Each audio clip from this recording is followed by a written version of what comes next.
Blood dripped onto marble floors while senators sipped champagne overhead. Adriana Bellamy pressed her hands against the wound, trying to keep pressure on the waitress bleeding out beneath a banquet table. Nobody else moved. They just stared, their designer gowns and tailored suits forming a perfect circle of indifference around suffering they pretended not to see. Then someone knelt beside her. Dante Valieri's hands moved faster than hers, steadier, like he'd done this before. His eyes met hers once, dark, empty, dangerous, before returning to the wound. That was the moment everything changed.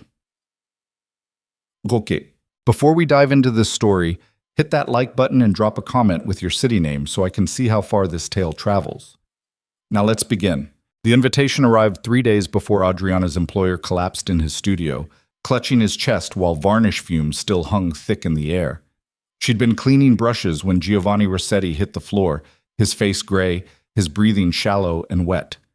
The ambulance took him away strapped to a gurney, oxygen mask fogged with panic, and Adriana stood in the empty workspace surrounded by half-restored panels of cracked wood and peeling gold leaf, wondering what the hell she was supposed to do now. The gala invitation sat on Giovanni's desk, cream-colored paper, embossed lettering that probably cost more than her monthly rent. Palazzo Vescari requests the honor of your presence for an evening benefiting cultural restoration initiatives. Giovanni had circled the date in red ink.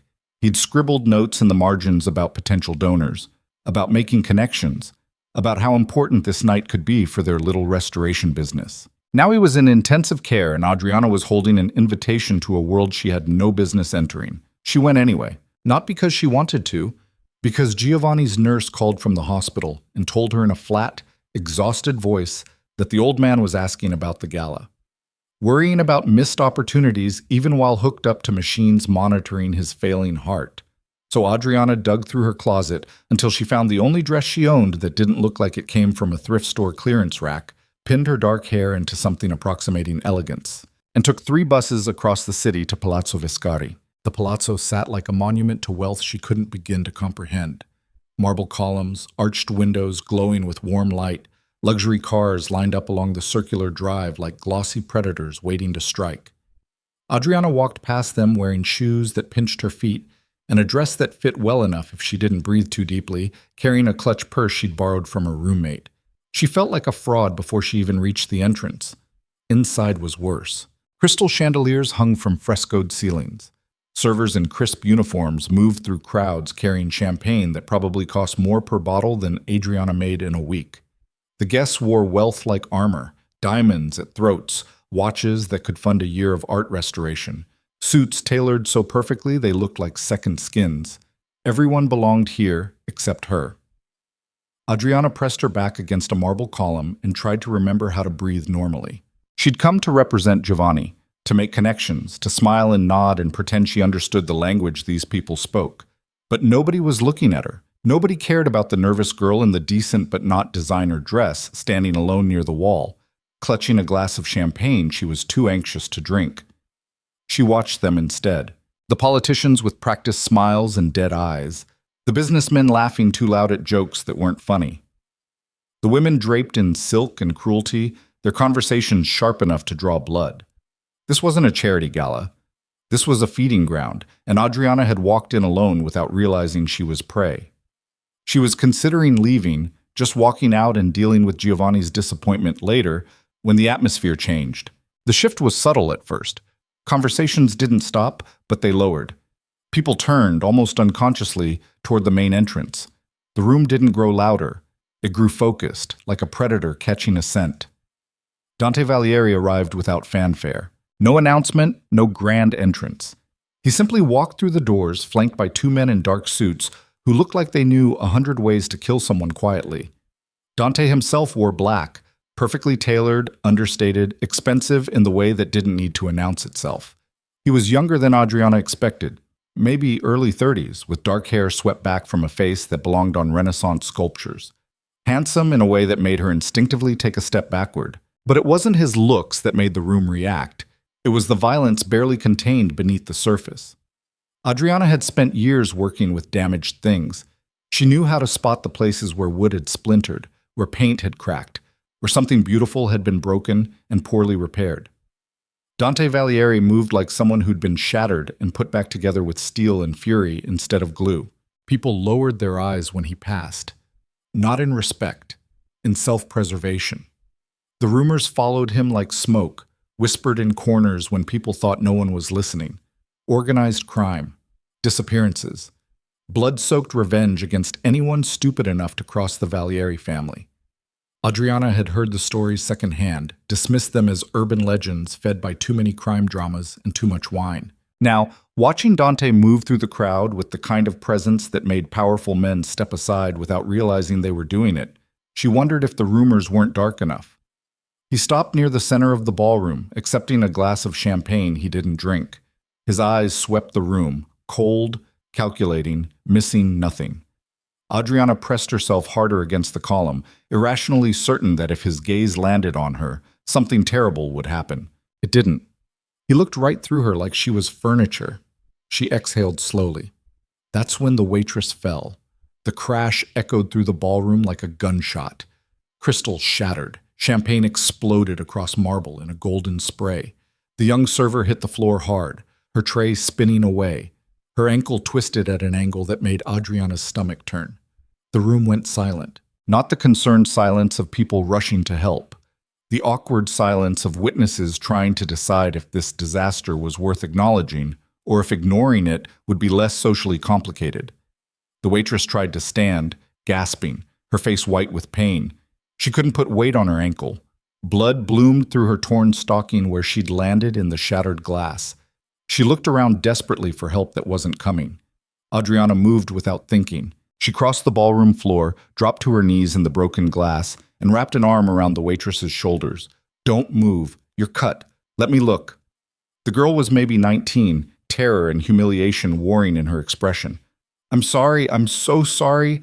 I'll clean it up. Forget the glasses." Adriana pulled a cloth napkin from the fallen tray and pressed it against the worst of the cuts on the waitress's leg. The bleeding wasn't terrible, but the ankle looked bad. "We need to get you off this floor." Around them, the crowd watched like Adriana was performing street theater. Nobody helped. Nobody moved. They just stood there in their $1,000 outfits, clutching their champagne, waiting for someone else to handle the mess. Adriana felt rage flash hot and sharp through her chest. Then someone knelt beside her. She felt his presence before she saw him. A shift in the air, a weight that made the space around them feel smaller.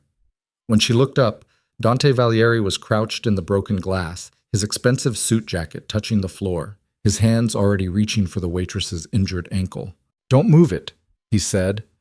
His voice was quieter than Adriana expected, rougher, like he didn't use it often. "Could be broken." He examined the ankle with quick, efficient movements. Not gentle exactly, but practiced, like he'd assessed injuries before, like he knew the difference between damage that would heal and damage that wouldn't. The waitress stared at him with wide, terrified eyes. Dante didn't seem to notice. He looked up, caught the attention of one of the men in dark suits hovering nearby. "Get the car. Take her to the private clinic on Via Salvatore. Tell them to bill me directly." The man nodded and disappeared. Dante returned his attention to Adriana. His eyes were dark, not brown exactly, but something deeper, emptier. She couldn't read them at all. He studied her the way she studied damaged paintings, looking for cracks, for flaws, for the places where the surface didn't match what lay beneath. "You always kneel in broken glass for strangers?" he asked. "You always send injured servers to private clinics?" She shot back before her brain could catch up with her mouth. Something flickered across his face. Not quite a smile. Maybe the ghost of one. Years dead. "No," he said simply. Then he stood, offered Adriana his hand, and pulled her to her feet. His grip was strong, calloused in places that didn't match his tailored suit. He held her hand a moment longer than necessary, his thumb brushing across her knuckles like he was checking for injuries she hadn't mentioned. "You're bleeding," he said, nodding toward her knees. Adriana looked down. The glass had torn through her stockings, left small cuts across her skin. Nothing serious. Nothing worth mentioning in a room full of people who'd watched someone get hurt and done nothing. "I'm fine," she said. Dante didn't release her hand. "You shouldn't be here." It wasn't a threat. It was an observation, delivered in that same rough, quiet voice that made her think of warnings etched into stone. Neither should you, Adriana said, pulling her hand free. This time he definitely almost smiled. The dark-suited men returned with a wheelchair. They helped the waitress into it with surprising gentleness, murmured reassurances that sounded rehearsed but not insincere. The girl kept looking back at Adriana and Dante like she was trying to memorize their faces, like she couldn't quite believe what had just happened. Then they wheeled her away, and Adriana was alone in the center of the ballroom with Dante Valieri, while the crowd pretended to return to their conversations. "What's your name?" Dante asked. Every instinct Adriana possessed screamed at her to lie, to give him a fake name, walk away, disappear back into the anonymity she'd arrived with. Because men like Dante Valieri, men whose presence made entire rooms go silent, didn't ask questions out of curiosity. They asked because they were collecting information, building files, deciding who was useful and who was expendable. But she'd already knelt beside him in broken glass, already challenged him in front of witnesses, already looked into those empty eyes and refused to flinch. Running now would be pointless. "Adriana Bellamy," she said. "I work in art restoration. My employer was supposed to be here tonight, but he's in the hospital." Dante absorbed this without visible reaction. "So you came alone?" Someone had to represent the business. To a room full of predators. "I didn't realize it was a hunting ground." "Everything is a hunting ground," Dante said quietly. "Some people are just better at hiding the teeth." He reached into his jacket pocket, pulled out a business card, and held it out to her.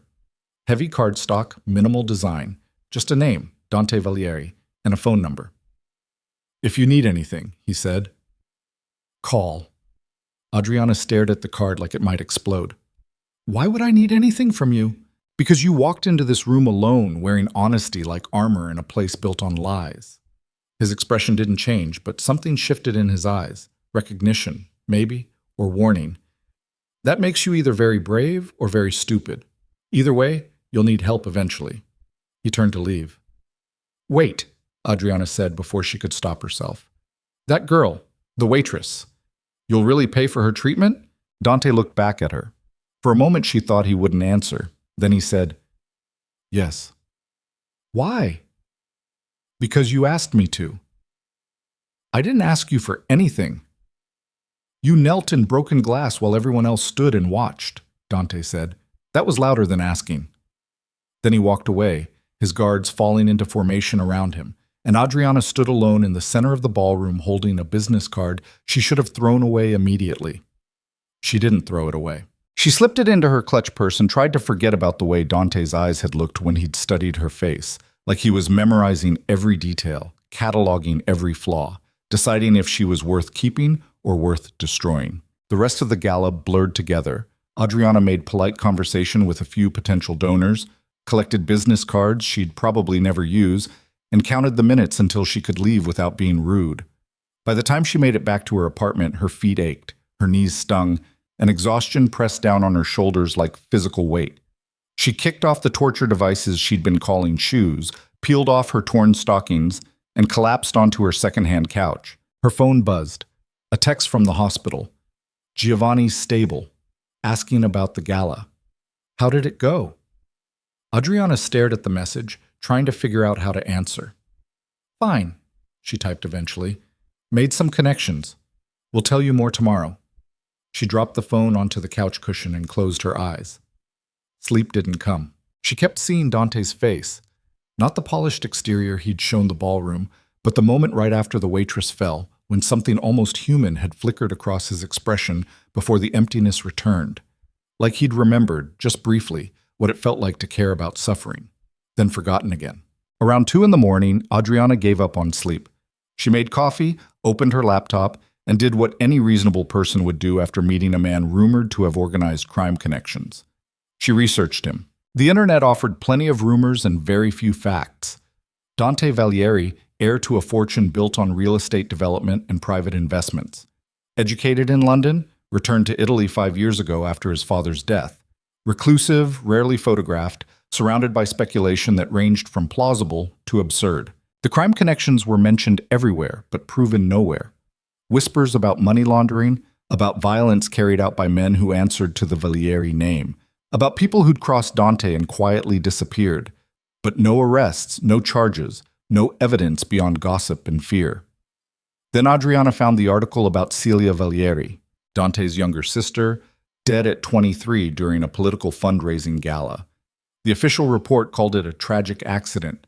She'd been drinking, wearing heels, standing too close to the balcony edge. She'd fallen 4 stories onto the courtyard below while the party continued inside. The article included a photo of Celia, young, beautiful, smiling at the camera with the kind of joy that suggested she didn't know how cruel the world could be. The photo next to hers showed Dante at her funeral, younger, less controlled, his face twisted into an expression of grief so raw it hurt to look at.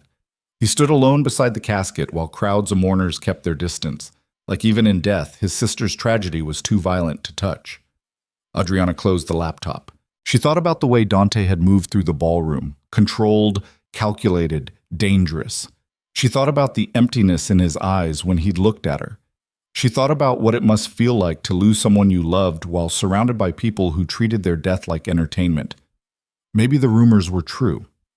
Maybe Dante Valieri was exactly the monster everyone whispered about. Or maybe he was something worse, a man who'd been broken so thoroughly that violence was the only language he remembered how to speak.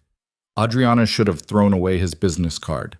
Instead, she fell asleep with it on her nightstand, the embossed letters catching lamplight like a warning she was too tired to read. She woke to pounding on her apartment door. The clock read 6:47 a.m. Gray light filtered through cheap curtains.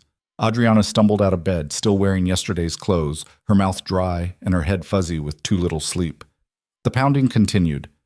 "I'm coming," she called, voice rough. She opened the door to find 2 men in dark suits standing in her hallway, the same men who'd flanked Dante at the gala. Up close, they looked even more dangerous, the kind of dangerous that came from training, from experience, from knowing exactly how much force was required to break bones. Adriana's hand tightened on the doorframe. "Can I help you?" The taller one spoke. "Mr. Valieri requests your presence." "It's not even 7 in the morning." "Mr. Valieri is an early riser." "Well, I'm not. Come back later." She started to close the door. The second man's hand shot out, holding it open, not aggressively, just firmly enough to make his point. "It wasn't a request," he said quietly. Fear spiked through Adriana's chest, sharp and cold. "And if I refuse?" "We'd prefer you didn't." The taller one pulled out a phone, tapped the screen, and held it out to her. "He'd like to speak with you." Adriana took the phone with hands that wanted to shake. She pressed it to her ear. "Hello? Adriana." Dante's voice came through rough, like he'd been awake for hours. "I apologize for the early hour. There's something I need to discuss with you. It concerns your father." Every muscle in Adriana's body went tight. "My father's been dead for 3 years." "I know." "Then what could you possibly have to discuss?" Silence stretched across the line. When Dante spoke again, his voice was quieter, heavier. "I think someone murdered him." The world tilted sideways. Adriana gripped the doorframe, trying to find her balance. Her father's death had been ruled accidental. A warehouse fire during late-night restoration work, electrical fault, no suspicious circumstances. They'd barely found enough of him to bury. "That's not funny," she managed. "I'm not joking. My father died in a fire. The investigation was closed too quickly," Dante interrupted, "by people who had reasons to want certain questions unanswered." "Why are you telling me this?" Another pause. Then, "Because I think he was killed for the same reason my sister was, and I think you're in danger." Adriana's vision blurred at the edges. She realized distantly that she'd stopped breathing. "Come with my men," Dante said. "I'll explain everything. You'll be safe here." "Safe where?" "With me." The phone went dead. Adriana stood in her doorway, staring at 2 men who worked for someone rumored to make people disappear, holding a phone that had just delivered impossible accusations about her father's death. Every rational thought screamed at her to refuse, to call the police, to slam the door and pretend this morning never happened.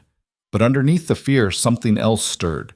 A question she'd carried for 3 years without knowing it existed. What if the fire wasn't an accident? What if her father's death hadn't been random tragedy, but deliberate violence? What if someone had murdered him and gotten away with it? The taller man cleared his throat gently. "Miss Bellamy, we should go." Adriana looked between them. Do I have a choice? Everyone has choices, he said. Some just have better options than others. She thought about her father, about the way the police had closed his case within weeks, about the insurance payout that came too fast, about the sympathetic looks from people who'd never quite met her eyes when discussing the fire. She thought about Dante kneeling in broken glass beside her. She thought about the emptiness in his eyes when he'd said, "That was louder than asking." "Give me 5 minutes to change," Adriana said. Neither man looked surprised. She closed the door, leaned against it, and tried to remember how to breathe normally. Her hands were shaking, her pulse hammered in her throat.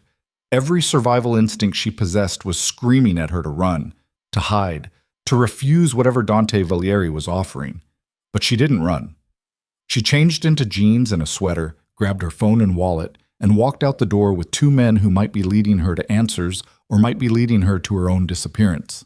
The car waiting downstairs was exactly the kind of vehicle she expected. Sleek, black, windows tinted dark enough to hide whatever happened inside. The taller man opened the rear door. Adriana climbed in before fear could change her mind. The drive took 40 minutes through early morning traffic, heading away from the city center and into the hills where old money built estates behind high walls and private gates. The men didn't speak. Adriana didn't ask questions. She watched the city disappear behind them and tried not to think about what would happen if Dante Valieri turned out to be exactly the monster the rumors suggested. The villa appeared around a curve in the road like something from a dark fairy tale. Stone walls, iron gates, security cameras tracking their approach. The gates opened smoothly, and they drove through onto grounds that probably cost more to maintain than Adriana would earn in her lifetime. The house itself looked old, centuries old probably, but renovated with the kind of money that preserved history while adding every modern security feature money could buy.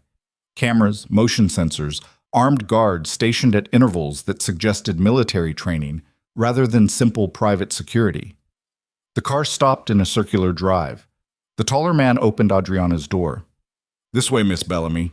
She followed them through an entrance hall that belonged in museums, past artwork that made her restoration instincts scream with recognition and envy. Original pieces, some of them, worth fortunes, casually displayed like they were poster prints from a college dorm. They led her through the house to a study lined with books and dominated by a massive desk. Dante stood at the window, looking out at the lake visible through the glass. He turned when they entered. In daylight, he looked different, more human maybe, or just tired, shadows under his eyes, tension in his shoulders that suggested he carried weight heavier than anyone should. "Leave us," he told the men. They disappeared without argument. Dante gestured to a leather chair near the desk. "Sit, please." Adriana remained standing. "Tell me about my father." "Coffee first. You look like you need it." "I need answers." "You'll get them." Dante moved to a sideboard, poured 2 cups of coffee from an expensive-looking machine. He held one out to Adriana. "But this conversation will be easier if you're caffeinated." She took the cup because her hands needed something to hold. "Start talking."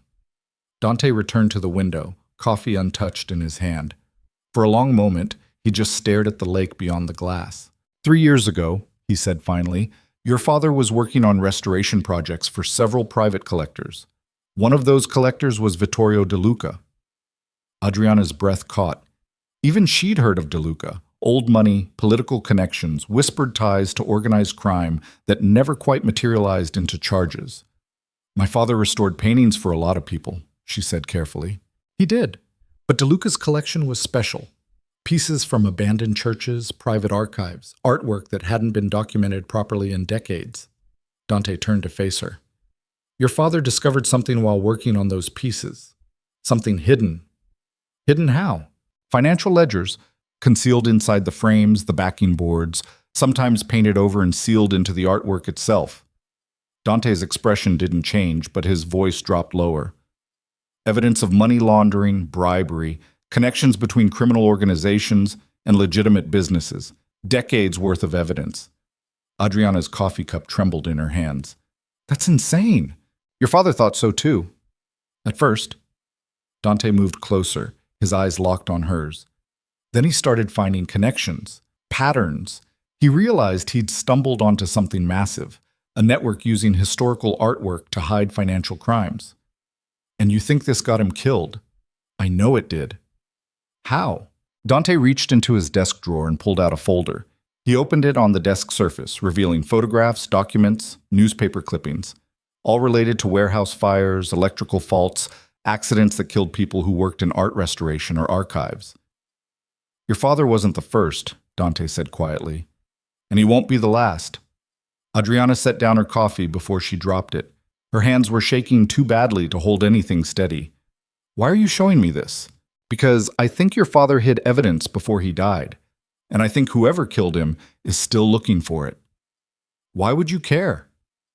Dante's expression finally cracked, just slightly, just enough to let something dark and sharp show through. Because the man responsible for hiding those ledgers, the man who built this entire network, is the same man who killed my sister. Silence fell heavy between them. Adriana thought about the article she'd read last night, about Celia Valieri falling from a balcony during a gala, about the official report calling it an accident. Your sister fell, she said slowly. That's what the report said. The reports lied. Dante's voice was flat, empty. Celia discovered something about Vittorio De Luca. I don't know what. She never got the chance to tell me before someone pushed her off that balcony and made it look like a drunken mistake. You can't know that. I know my sister didn't drink. I know she was terrified in the weeks before she died. I know she tried to tell me something was wrong, and I didn't listen because I was too busy trying to protect her from a world that killed her anyway. The pain in his voice was old, deep, worn smooth by years of carrying it. Adriana wanted to back away from it, wanted to refuse this entire conversation and return to her safe, small life where the worst thing she dealt with was cracked varnish and difficult clients. But she couldn't stop looking at the photographs on the desk, couldn't stop thinking about her father's death, about the fire that burned too hot, too fast, about the investigation that closed too quickly. What do you want from me? She asked. Dante met her eyes. Help me find what your father hid. Help me destroy the people who killed him. And when it's over, you'll have answers about how he died. And if I refuse, then you go home, and I'll do this alone. Dante's expression hardened.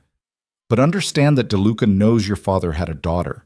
If he thinks you might know something, even if you don't, he'll come for you eventually. Terror spiked through Adriana's chest.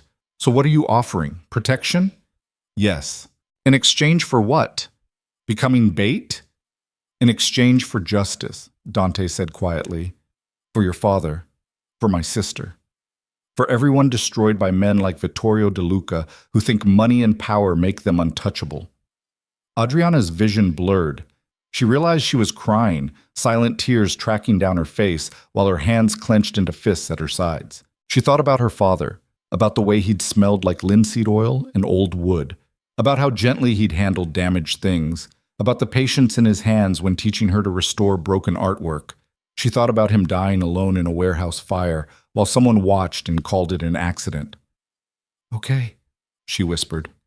Dante's eyes widened slightly, the first genuine surprise she'd seen from him. Okay, Adriana said again, louder this time.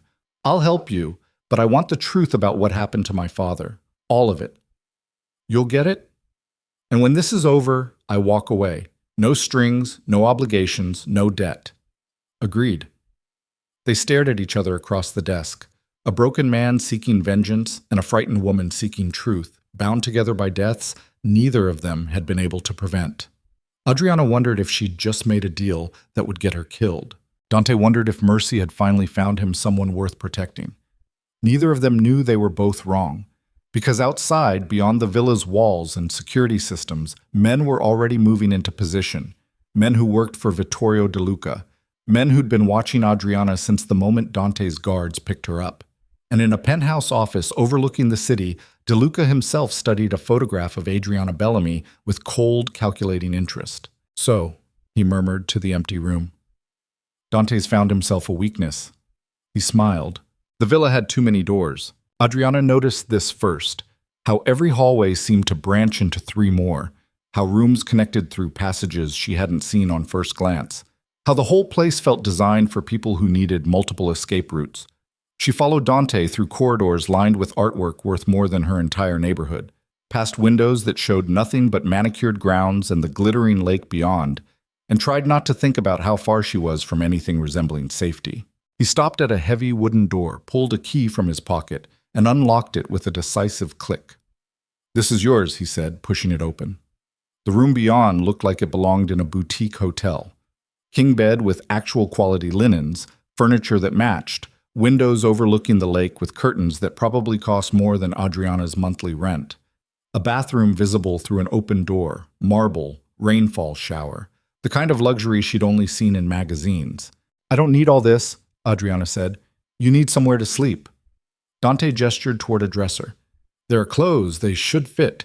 If they don't, tell Bianca and she'll get others." "Who's Bianca?" "The housekeeper. She runs this place better than I do." He moved toward the door. "Get settled. Someone will bring you breakfast." "Wait." Adriana's voice came out sharper than intended. "You can't just lock me in a luxury prison and call it protection."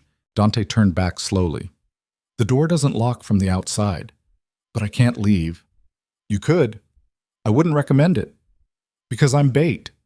Because you agreed to help me find what your father hid, and that work starts today." His expression didn't change, but something shifted in his eyes. "Unless you've changed your mind." Adriana wanted to say yes. Wanted to demand he take her home immediately. Wanted to pretend this morning never happened. But the photographs were still burned into her memory. The warehouse fires, the accidents, the pattern of deaths surrounding people who worked with DeLuca's collection. Her father's face in the obituary photo. "I haven't changed my mind," she said quietly. Dante nodded once. "Good. Rest. We'll talk more this afternoon." He left, closing the door behind him with a soft click that felt too much like a cell locking. Adriana stood in the center of the room, surrounded by luxury that felt like a cage, and wondered what the hell she'd gotten herself into. The breakfast arrived an hour later, delivered by a woman who introduced herself as Bianca, with the kind of smile that suggested she'd killed people and felt no remorse about it. She was maybe 60, gray hair pulled back in a severe bun, wearing practical clothes that somehow looked elegant anyway. "Eat," Bianca said, setting down a tray. "You look half-starved." "I'm fine. You look like you haven't had a decent meal in weeks." Bianca's eyes swept over Adriana with the efficiency of someone conducting an assessment. "Dante said you work in art restoration. That explains the chemical smell in your hair." Adriana's hand went self-consciously to her head. "I showered yesterday." "Varnish gets into everything. Trust me, I know. My husband worked restoration before he died." Bianca moved toward the door, paused. "Eat the food. You'll need your strength." "For what?" "For surviving Dante's version of protection." She left before Adriana could ask what that meant. The food was excellent. Fresh bread, fruit that actually tasted like fruit, coffee that made her apartment's instant powder seem like a war crime. Adriana ate mechanically, tasting nothing, her mind spinning through everything Dante had told her. Her father, murdered for discovering evidence hidden in artwork. Celia Valieri, killed for stumbling onto the same conspiracy. Vittorio De Luca, powerful enough to make both deaths look like accidents. And Adriana, stupid enough to walk into the middle of it because a dangerous man had offered her answers she couldn't refuse. She was still picking at the fruit when someone knocked. "Come in," she called, expecting Bianca. The man who entered was younger, maybe late 20s, wearing casual clothes that didn't quite hide the gun holstered at his hip. He had the kind of face that suggested trouble followed him around like a loyal dog, all sharp angles and sarcastic eyebrows. "Luca Moretti," he said, leaning against the doorframe. "Dante sent me to give you the tour." "I don't need a tour." Yeah, you do. This place has 37 rooms, and only about 12 of them won't get you shot if you wander in uninvited." He grinned. "Come on, restoration girl. Let me show you where the bodies are buried." "That's not funny." Wasn't joking. Adriana stood slowly, every instinct screaming at her to refuse. But Luca was already walking away, clearly expecting her to follow, and sitting alone in the luxury prison wasn't going to give her any answers. She followed. The villa was even bigger than she'd realized. Luca walked her through wings dedicated to purposes she couldn't begin to guess. Rooms full of filing cabinets, rooms with nothing but locked safes, rooms that looked like they'd been set up for meetings, and abandoned mid-conversation. The artwork everywhere made her restoration instincts scream. Original pieces, some of them. Probably stolen, definitely priceless, casually displayed like they were reproductions from a furniture store. "Don't touch anything," Luca said cheerfully. "Half this stuff is insured for amounts that would make your ancestors cry." "Where did it all come from?" "Dante's father collected. Dante inherited. Some of it's probably cursed, honestly. The old man had shit taste." They turned down another corridor. Adriana tried to memorize the route and failed immediately. "So what's your story?" Luca asked. "How'd you end up in Dante's crosshairs?" "I knelt in broken glass at a gala." Luca stopped walking. "Seriously?" "Seriously." "Huh." He studied her with new interest. "And he decided you were worth protecting." "He decided I might have information about my father's death." "Right, the restoration guy who got torched." Luca started walking again. "Yeah, we've been looking into that. Ugly business." Adriana's chest tightened. "You knew about my father?" "Dante's been tracking anyone connected to DeLuca's collection for 2 years. Your dad's name came up 6 months ago." Luca's casual tone didn't match the weight of what he was saying. Fire happened too fast, investigation closed too clean, all the signs of professional work. "Professional work?" Adriana repeated flatly. "You mean murder." "I mean someone wanted your father dead and had the resources to make it look accidental." Luca glanced back at her. "Sorry, that probably sucks to hear." "You think?" They reached a set of double doors. Luca pushed them open, revealing a massive room that made Adriana's breath catch. It was a restoration studio. Professional grade, better equipped than anywhere she'd ever worked. Examination tables, proper lighting, chemical storage, tools she'd only seen in catalogs she couldn't afford. And covering every available surface, wooden panels, canvases, frames in various states of damage. All of them looked old, really old. "Welcome to the collection," Luca said. "Dante's been acquiring pieces that passed through DeLuca's hands. Figured if your father hid evidence in artwork, maybe others did too." Adriana moved into the room like she was in a trance.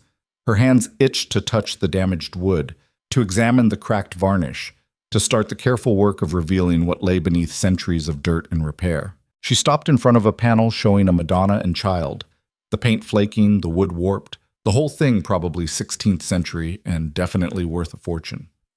"Can I touch it?" she asked. "That's why you're here." Adriana pulled on a pair of conservation gloves from the supply table and carefully lifted the panel. It was heavier than expected, the wood solid despite the visible damage.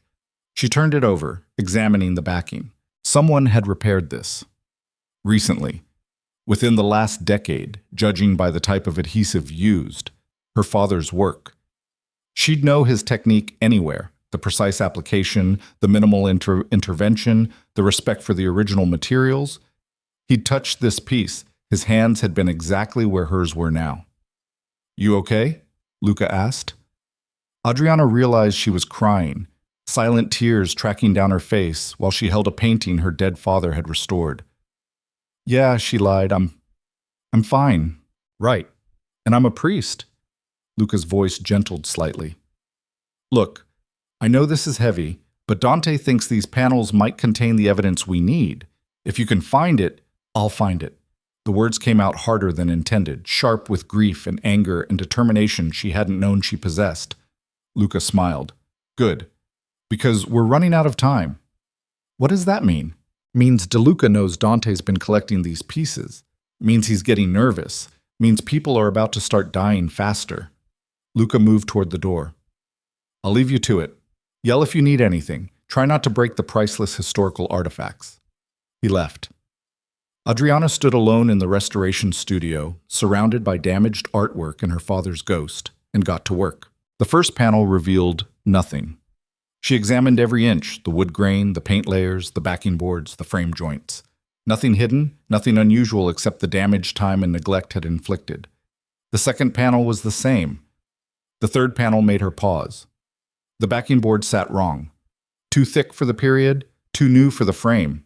She carefully removed it, working slowly to avoid damaging the aged wood, and found a second board underneath. Older, original, and covered in faint pencil marks. Numbers, dates, initials. Adriana's hands started shaking. She pulled out her phone, took photographs, then carefully replaced everything exactly as she'd found it. Her heart hammered against her ribs. This was it. This was what her father had discovered.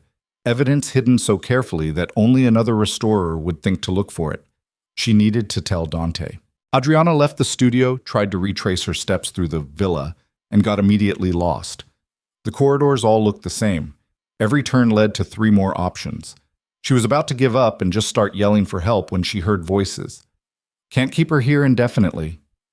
I can do whatever's necessary. Necessary for what? Revenge? Justice? Or just having something to protect because you failed last time? Adriana froze. The voices came from behind a partially open door down the hallway. She recognized Dante's rough tone, but the second voice was female, sharp, educated, pissed off. Don't, Dante said quietly. Don't what? Don't point out that you're using this girl the same way DeLuca used your sister, as a pawn in a game she doesn't understand? Adriana chose to help. Adriana chose survival. You gave her the illusion of choice and called it consent. Silence fell heavy. Adriana should have walked away, should have announced her presence, should have done anything except stand in the hallway eavesdropping on a conversation that was clearly about her. She didn't move. What would you have me do, Serena? Dante's voice dropped lower, darker. Send her home? Wait for DeLuca to disappear her the way he's disappeared everyone else who got too close to this? I'd have you be honest. With her and with yourself. I am being honest. You're being obsessed. There's a difference. The woman, Serena, sighed. She's not Celia. Protecting her won't bring your sister back. I know that. Do you? Because from where I'm standing, you're making the same mistakes. Getting attached to someone you can't save, building plans around outcomes you can't control, pretending you're strong enough to protect everyone when you couldn't even protect. The sound of something hitting a wall cut her off. Not violent, exactly. Just final. Like Dante had slammed his palm against the plaster to stop himself from doing something worse. Get out, he said. Dante. Get out. Footsteps approached the door. Adriana barely had time to duck into a side room before a woman emerged. Tall, black, wearing a business suit that probably cost more than Adriana's car. She looked furious and worried in equal measure. She also looked right at the room where Adriana was hiding. Their eyes met for a brief second. Serena's expression shifted. Surprise, calculation, something that might have been sympathy. Then she turned and walked away, heels clicking against marble floors. Adriana waited 30 seconds, then emerged from her hiding spot. Dante stood in the doorway of the room where they'd been arguing. He looked wrecked, hair disheveled like he'd been running his hands through it, shoulders tight with tension. That careful control cracked just enough to show the violence underneath. How much did you hear? He asked. Enough. And? Adriana met his eyes. And I found something. In one of the panels. Dante's entire demeanor shifted. The exhaustion disappeared, replaced by sharp focus. Show me. They walked back to the restoration studio in silence. Adriana led him to the panel, carefully removed the backing board again, revealed the hidden layer underneath with its pencil markings. Dante stared at it for a long moment. Can you read it? Adriana asked. Some of it. He pulled out his phone, took his own photographs. These are account numbers. These dates correspond to transfers. These initials... He trailed off. What? These are people. Politicians, business owners, people connected to DeLuca's network. Dante's voice went flat. This is the evidence your father found. This is what got him killed. Adriana felt cold despite the warm studio. There's more. The other panels probably have similar markings. Then we keep looking. Dante turned to face her. How long will it take to examine all of them? Days. Maybe weeks if I'm careful. We don't have weeks. Then we have however long it takes to do this right. Adriana crossed her arms. You want evidence that'll actually hold up? Evidence that can destroy DeLuca? Then I do this properly or I don't do it at all. They stared at each other. Adriana refused to look away first. She was tired of powerful men making decisions for her, tired of being treated like a pawn in games she didn't understand. Dante's expression softened slightly. Not much. Just enough. Okay, he said. We do it right. And you tell me the truth. All of it. About what? About what Serena said. About using me. About whether I'm really here to find evidence or just here because you need someone to save. Dante's jaw tightened. You heard that conversation. Hard not to when people are shouting. We weren't shouting. You were loud enough. Silence stretched between them. Dante looked like he was trying to decide between honesty and self-preservation. Adriana waited, refusing to make this easier for him. When Celia died, Dante said finally, I spent 2 years hunting for proof, for evidence that it wasn't an accident. I found nothing. Every lead went cold, every witness disappeared, every piece of evidence got buried by people with more power than I had. He moved toward the window, staring out at the lake. Then I found the connection to the artwork, found your father's name in the archives, found the pattern of deaths. His reflection in the glass looked haunted, and I realized I'd been looking in the wrong places. The evidence wasn't in boardrooms or bank accounts. It was hidden in plain sight, in artwork that powerful people collected and everyone else ignored. So you started acquiring the pieces, Adriana said quietly. Yes. Every panel, every canvas, every frame that passed through DeLuca's hands. I bought them, stole them, threatened collectors until they sold. Built this collection piece by piece. But you're not a restorer. You couldn't examine them properly. No. I needed someone with the skills your father had, someone who understood the work, who could see what he'd hidden. Dante turned back to face her. Then you knelt in broken glass at a gala, and I realized you were exactly what I needed. The honesty hurt worse than lies would have. So Serena was right, Adriana said. I am just a tool. No. Dante's voice went rough. You're a person who got pulled into this because I'm selfish enough to use your father's death as leverage. You're a person who deserves better than being trapped in my war against DeLuca. And you're a person I'm trying very hard not to care about because everyone I care about ends up dead. The rawness in his admission made Adriana's chest ache. I'm not Celia, she said. I know. I'm not your redemption. I know that too. And when this is over, I leave. That was the deal. Yes. They stared at each other across the restoration studio, both of them damaged in different ways, both of them trapped in a game started by people who'd been dead for years. Okay, Adriana said. Then let's find the evidence. Let's destroy DeLuca, and then I walk away and you let me. Dante nodded once. Neither of them believed the last part. The days blurred together after that. Adriana worked from dawn until her eyes couldn't focus anymore, examining panel after panel, carefully documenting every hidden marking, every concealed number, every piece of evidence her father had painstakingly recorded before someone killed him for it. The villa's rhythms became familiar. Bianca brought food at regular intervals and threatened bodily harm if Adriana didn't eat. Luca stopped by to tell inappropriate jokes and remind her that the world outside still existed. A younger guy named Nico, built like a boxer, sweet as a puppy, helped move the heavier panels when Adriana needed them repositioned. And Dante watched, not constantly, not obviously, but Adriana felt his presence like a weight. In the doorway of the studio late at night when he thought she wasn't paying attention, in the security footage she accidentally saw on Luca's tablet, in the way everyone in the villa seemed to orbit around her safety like it was their primary directive. She should have found it creepy. Instead, it felt oddly protective, like for the first time in 3 years someone gave a damn whether she lived or died. That realization terrified her. On the 5th day, Serena appeared in the restoration studio. Adriana looked up from the panel she was examining to find the woman studying her with cool calculation. Up close, Serena was even more intimidating, tall, elegant, radiating the kind of intelligence that missed nothing. We should talk, Serena said. About what? About the fact that you're falling for a man who's going to get you killed. Adriana's hand stilled on the panel. I'm not falling for anyone. Right, and I'm the Queen of England. Serena moved closer, her heels clicking against the floor. Look, I get it. Dante's compelling when he wants to be. Broken men always are. They make you think you can fix them, that your love or understanding or whatever will heal the damage. I'm here to find evidence, that's all. Keep telling yourself that. Serena's expression softened slightly. I'm not trying to be cruel. I'm trying to warn you. Dante doesn't know how to protect people without destroying them. He learned that from his father, perfected it after Celia died. Everyone he tries to save ends up collateral damage. Then why do you work for him? Because I'm not someone he's trying to save. I'm someone he pays to be smarter than he is. Serena leaned against the examination table. And because occasionally I can stop him from making catastrophically stupid decisions, like bringing you here. Adriana set down her tools.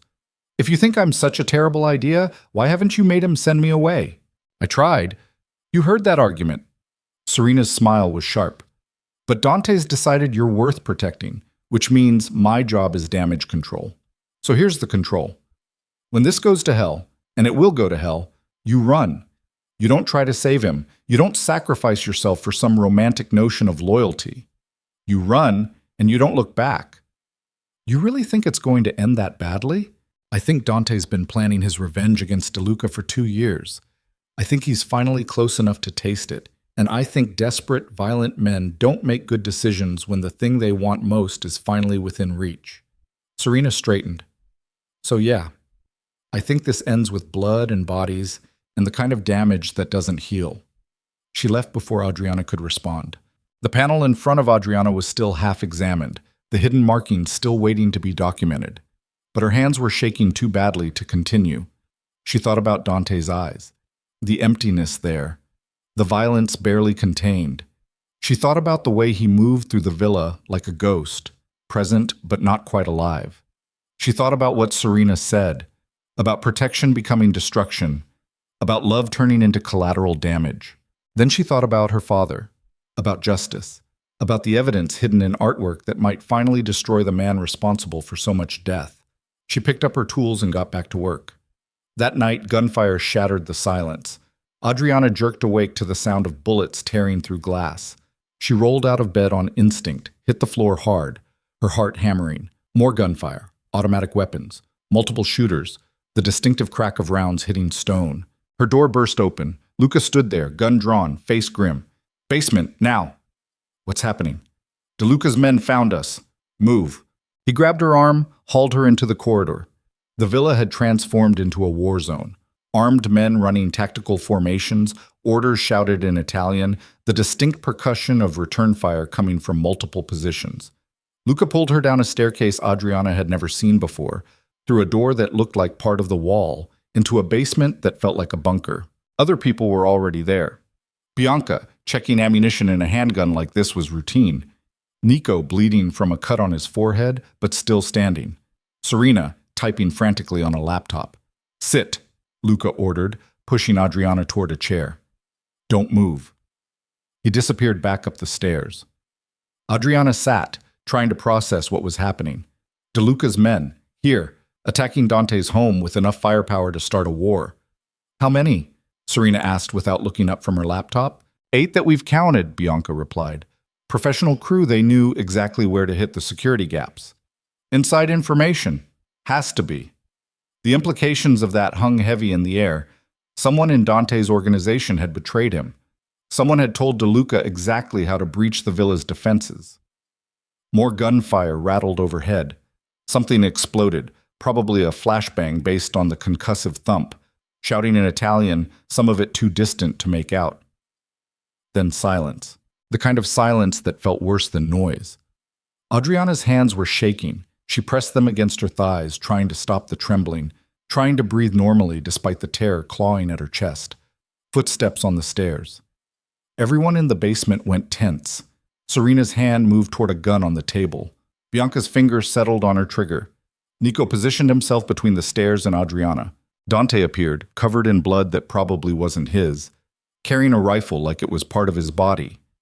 His eyes swept the basement, cataloging everyone present, lingering on Adriana long enough to confirm she was unharmed. Clear, he said. They're retreating. Casualties? Serena asked. 2 of ours wounded, none dead. DeLuca lost 4 men. Dante's voice was flat, empty. They weren't here to kill us. They were here to send a message. What kind of message requires a firefight? The kind that says DeLuca knows what we're doing and wants us to know he can reach us whenever he wants. Dante set down the rifle. We're moving. Everyone. Tonight. Moving where? Luca asked, reappearing behind Dante with blood on his shirt and exhaustion written across his face. The lake house. Smaller, easier to defend, farther from the city. Dante's eyes found Adriana again. Pack what you need. We leave in 30 minutes. He turned to go. Wait, Adriana said, standing. What about the panels, the evidence? Already being loaded into trucks. They're fragile. They need proper handling, climate control, protective. Then come supervise it yourself, Dante interrupted. But we're leaving regardless. He disappeared up the stairs. Adriana looked at Serena, who was watching her with an expression that might have been pity. Still think you're just here for the evidence? Serena asked quietly. Adriana didn't answer. She went upstairs to pack what little she'd brought, her hands still shaking, her mind spinning. DeLuca had just attacked Dante's home, had sent men with guns and a message that said nowhere was safe. And Adriana was right in the middle of it. The lake house turned out to be less house and more fortress carved into a hillside overlooking dark water. 3 stories of stone and reinforced glass, security systems that probably cost more than most people's houses, sight lines that gave defenders every advantage. They arrived just before dawn, a convoy of vehicles carrying people, weapons, and artwork wrapped in protective materials that made Adriana's professional soul weep.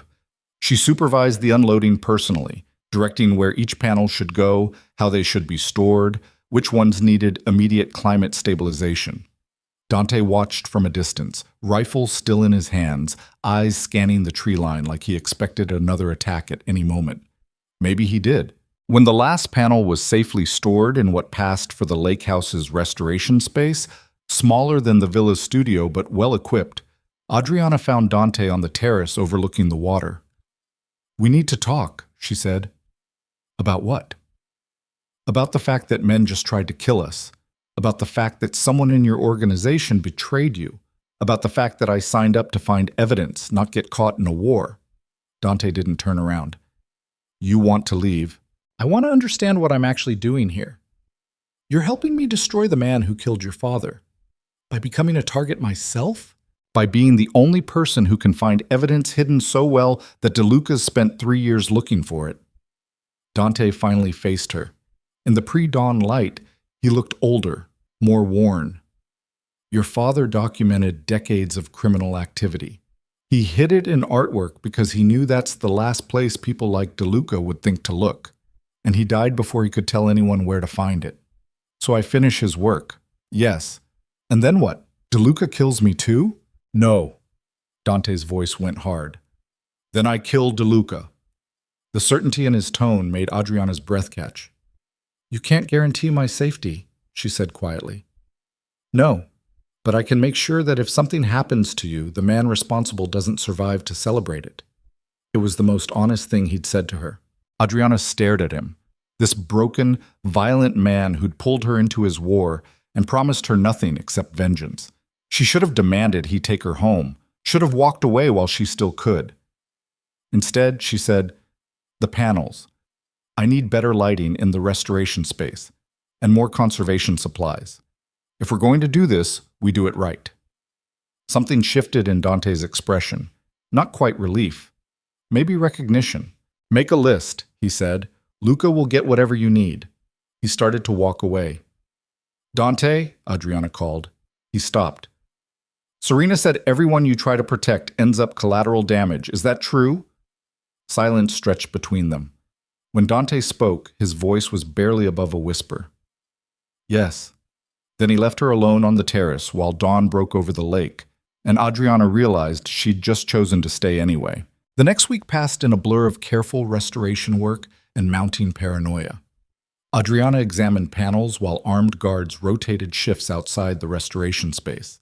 She documented evidence while Serena built legal cases. She photographed hidden markings while Luca made jokes that got increasingly dark as the days wore on. And Dante planned. She heard him sometimes, late at night when she couldn't sleep, his voice carrying from whatever room he used as an office, discussing strategy with Serena, laying out scenarios, preparing for violence that seemed more inevitable than possible. The evidence grew.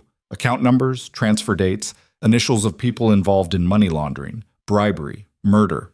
Her father had documented it all with the precision of someone who knew he was building a case that might get him killed. He'd been right. On the 8th day at the lake house, Adriana found something different. Hidden in the backing of a particularly damaged panel, a crucifixion scene, the paint almost entirely flaked away, was a photograph. Old, faded, showing two men shaking hands in front of what looked like a government building. One of the men was Vittorio De Luca. The other was Dante's father. Adriana's hands went numb. She stared at the photograph, trying to make sense of what she was seeing. Dante's father and De Luca, clearly friendly, clearly connected. This wasn't the relationship of enemies. This was partnership. Footsteps behind her.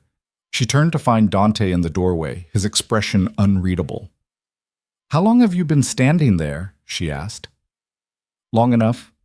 He moved closer, saw the photograph. Something cracked in his controlled facade.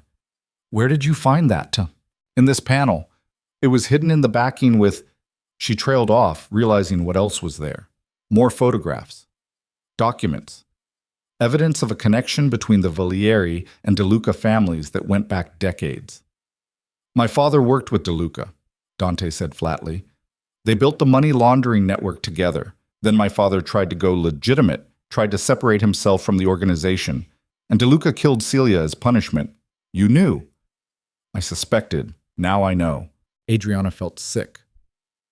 "The evidence my father hid, it implicates your family too, doesn't it?" "Yes." "So destroying De Luca means destroying your father's legacy." "My father's legacy is blood and corruption and my sister's body in the ground." Dante's voice went cold. "I don't care if burning it all down turns the Valieri name to ash." He reached for the photographs. "Wait," Adriana said. "There's more. Look." She pointed to the documents beneath the photographs.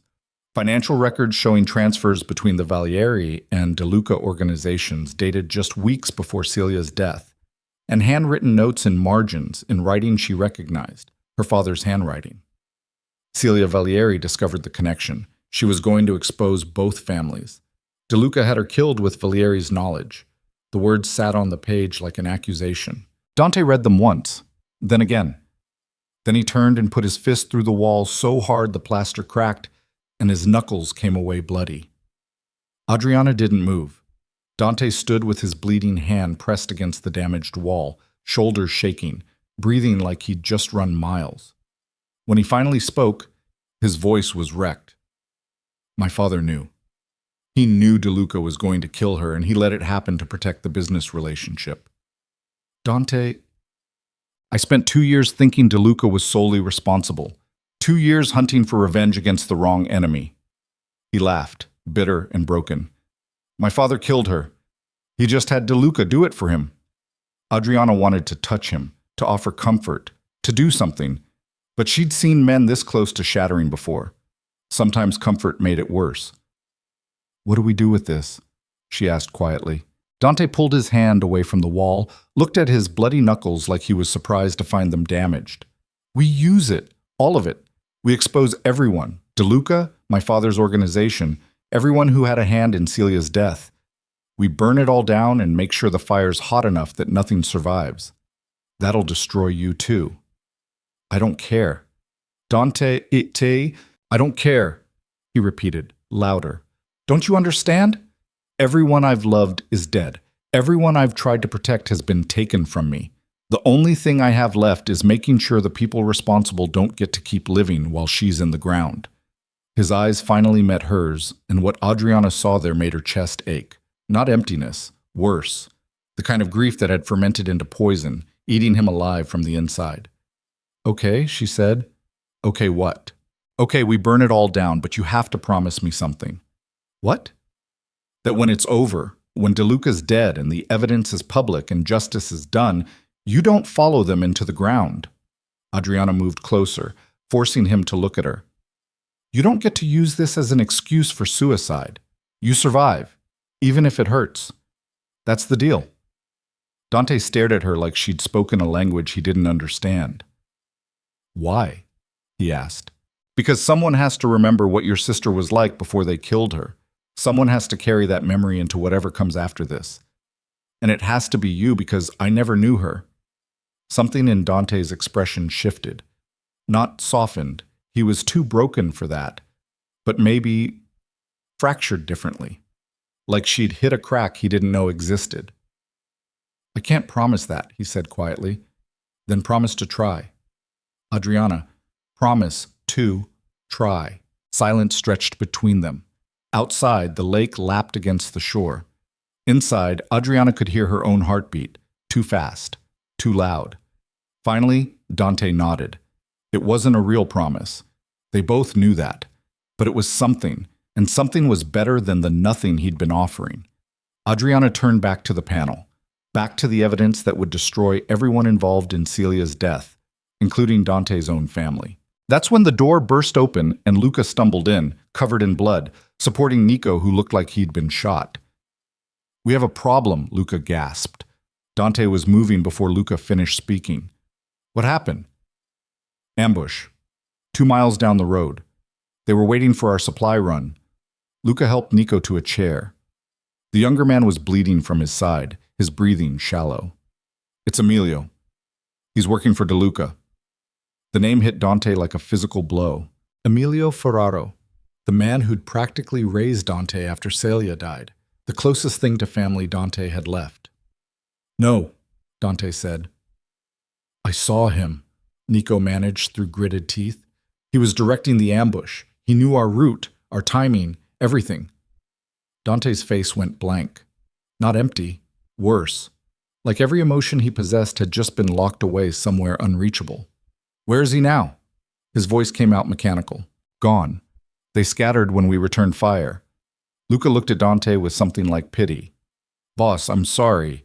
He's been feeding DeLuca information since the beginning. Everything made sense suddenly. The attack on the villa, Emilio would have known the security gaps. The timing of DeLuca's movements, Emilio would have had access to their plans. The fact that they'd stayed one step ahead of Dante's revenge for 2 years, Emilio would have been warning them. Adriana watched Dante process this, saw the moment it broke something fundamental inside him. Get Nico medical attention, Dante said. Lockdown protocols, no one in or out without my direct authorization, and find Emilio. Then what? Luca asked. Dante's smile was terrible to see. Then I have a conversation with a dead man. He walked out. Adriana stood in the restoration space, surrounded by evidence of decades of corruption, staring at the photograph of Dante's father shaking hands with DeLuca while their children's blood became the cost of doing business. Serena appeared in the doorway. I told you, she said quietly. I told you this would end badly. It hasn't ended yet. It will, soon. Serena moved into the room, looking at the evidence spread across the examination table. Emilio's betrayal will push Dante over the edge. He'll stop being strategic and start being suicidal.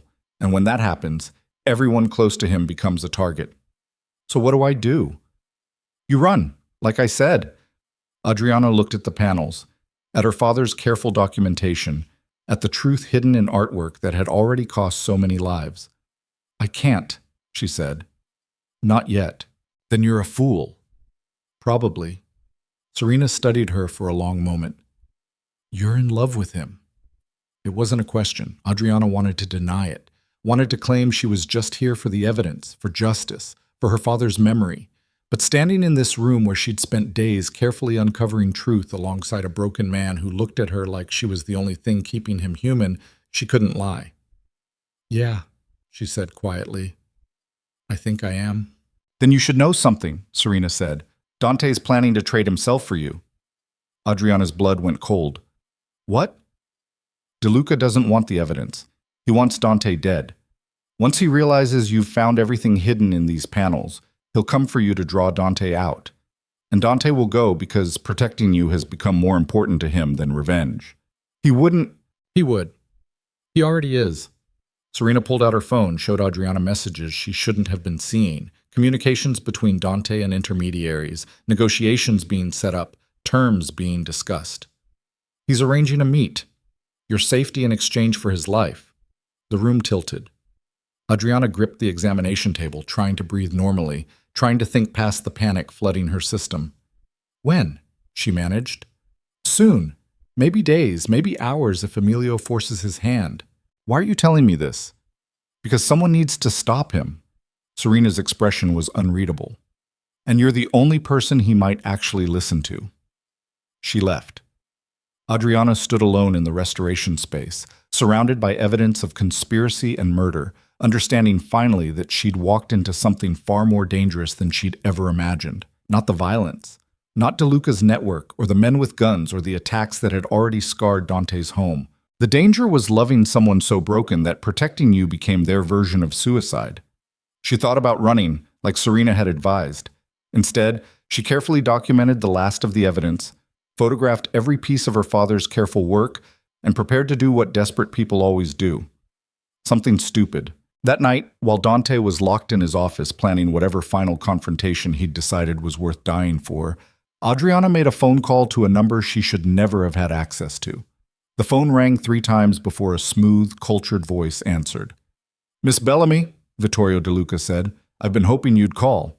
Adriana's hand shook so badly she almost dropped the phone. "How did you get this number?" she managed, her voice barely above a whisper.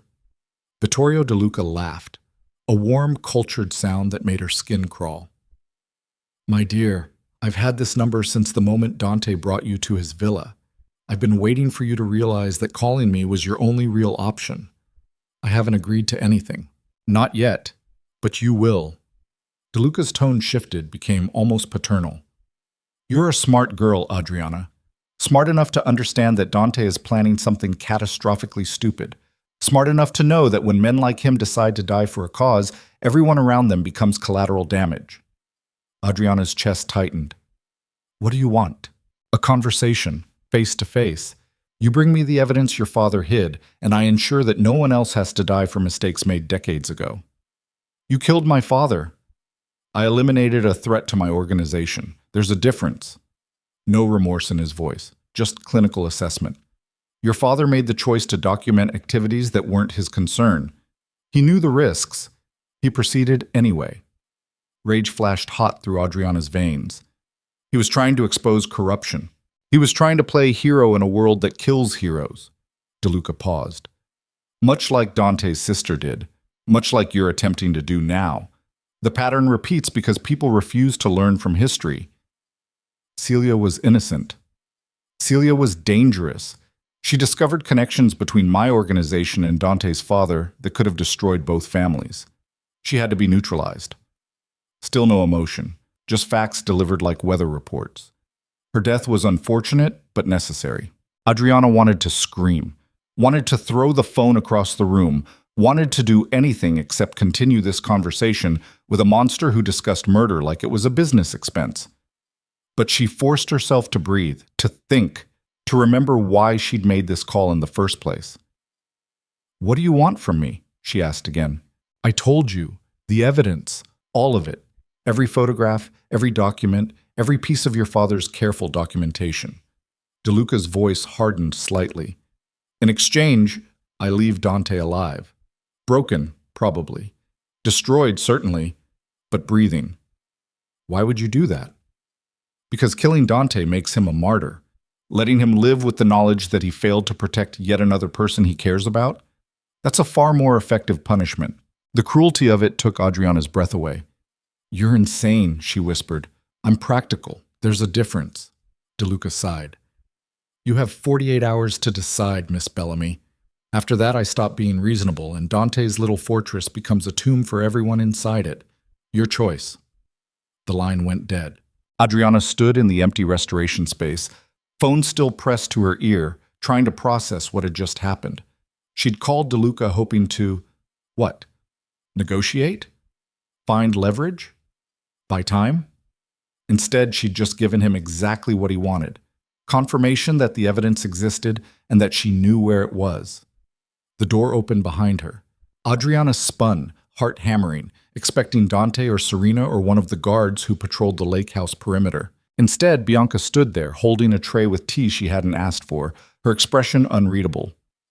"You called him," Bianca said quietly. Not a question. Adriana's mouth went dry. "How did you—" "The phone lines are monitored. Everything is monitored." Bianca set down the tray, moved closer. "Dante doesn't know yet. Neither does Serena. But they will soon." "I was trying to help. By making deals with the man who's been trying to kill us for 2 years?" Bianca's voice stayed level, but anger simmered beneath it. You stupid girl! You have no idea what you've just done. Dante's planning to trade himself for my safety. I couldn't just… So you decided to do what? Trade yourself instead? Bianca laughed, bitter. You think that's better? You think DeLuca keeps his word?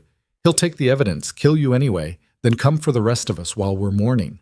Adriana's vision blurred. She realized distantly that she was crying. I don't know what else to do. You trust the man who's kept you alive this long.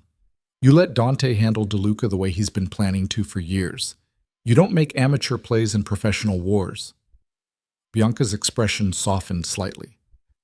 I know you're frightened. I know you care about Dante and don't want to see him sacrifice himself, but this isn't how you save him. Then how? You give him a reason to want to survive. Before Adriana could ask what that meant, footsteps thundered down the hallway. Luca appeared, gun drawn, face grim. We need to move.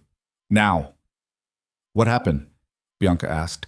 Emilio just walked through the front gate, alone, unarmed, asking to speak with Dante. The air in the room went cold. Adriana followed Luca and Bianca through the lake house to what passed for a security center, a room full of monitors showing every angle of the property. On the largest screen, she could see the front gate, and standing there, hands raised to show he carried no weapons, was an older man who looked like someone's grandfather. Emilio Ferraro, the man who'd raised Dante after his father died, the man who'd betrayed him to DeLuca. Dante stood in front of the monitors, so still he might have been carved from stone. Serena hovered nearby, clearly trying to decide whether to intervene or let this play out. Don't go out there, Serena said quietly. It's a trap. I know. Dante's voice was flat. Then why are you considering it? Because I need to look him in the eye when I ask why. You know why. Money, fear, leverage. It doesn't matter. He betrayed you. That's all you need to know.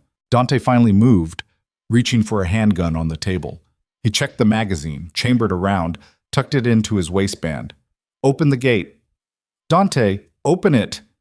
Serena looked at Luca, who looked at Bianca, who looked at Adriana like this was somehow her fault. Maybe it was.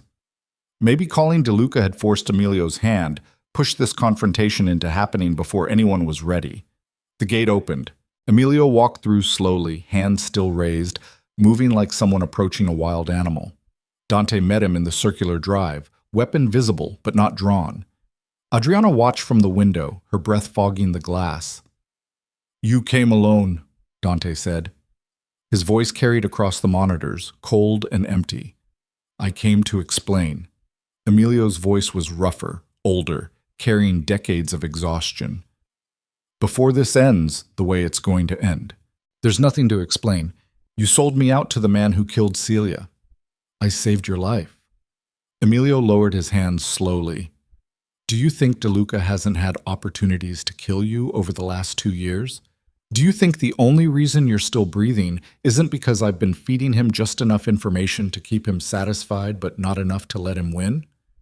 Dante's hand moved toward his weapon. That's your justification?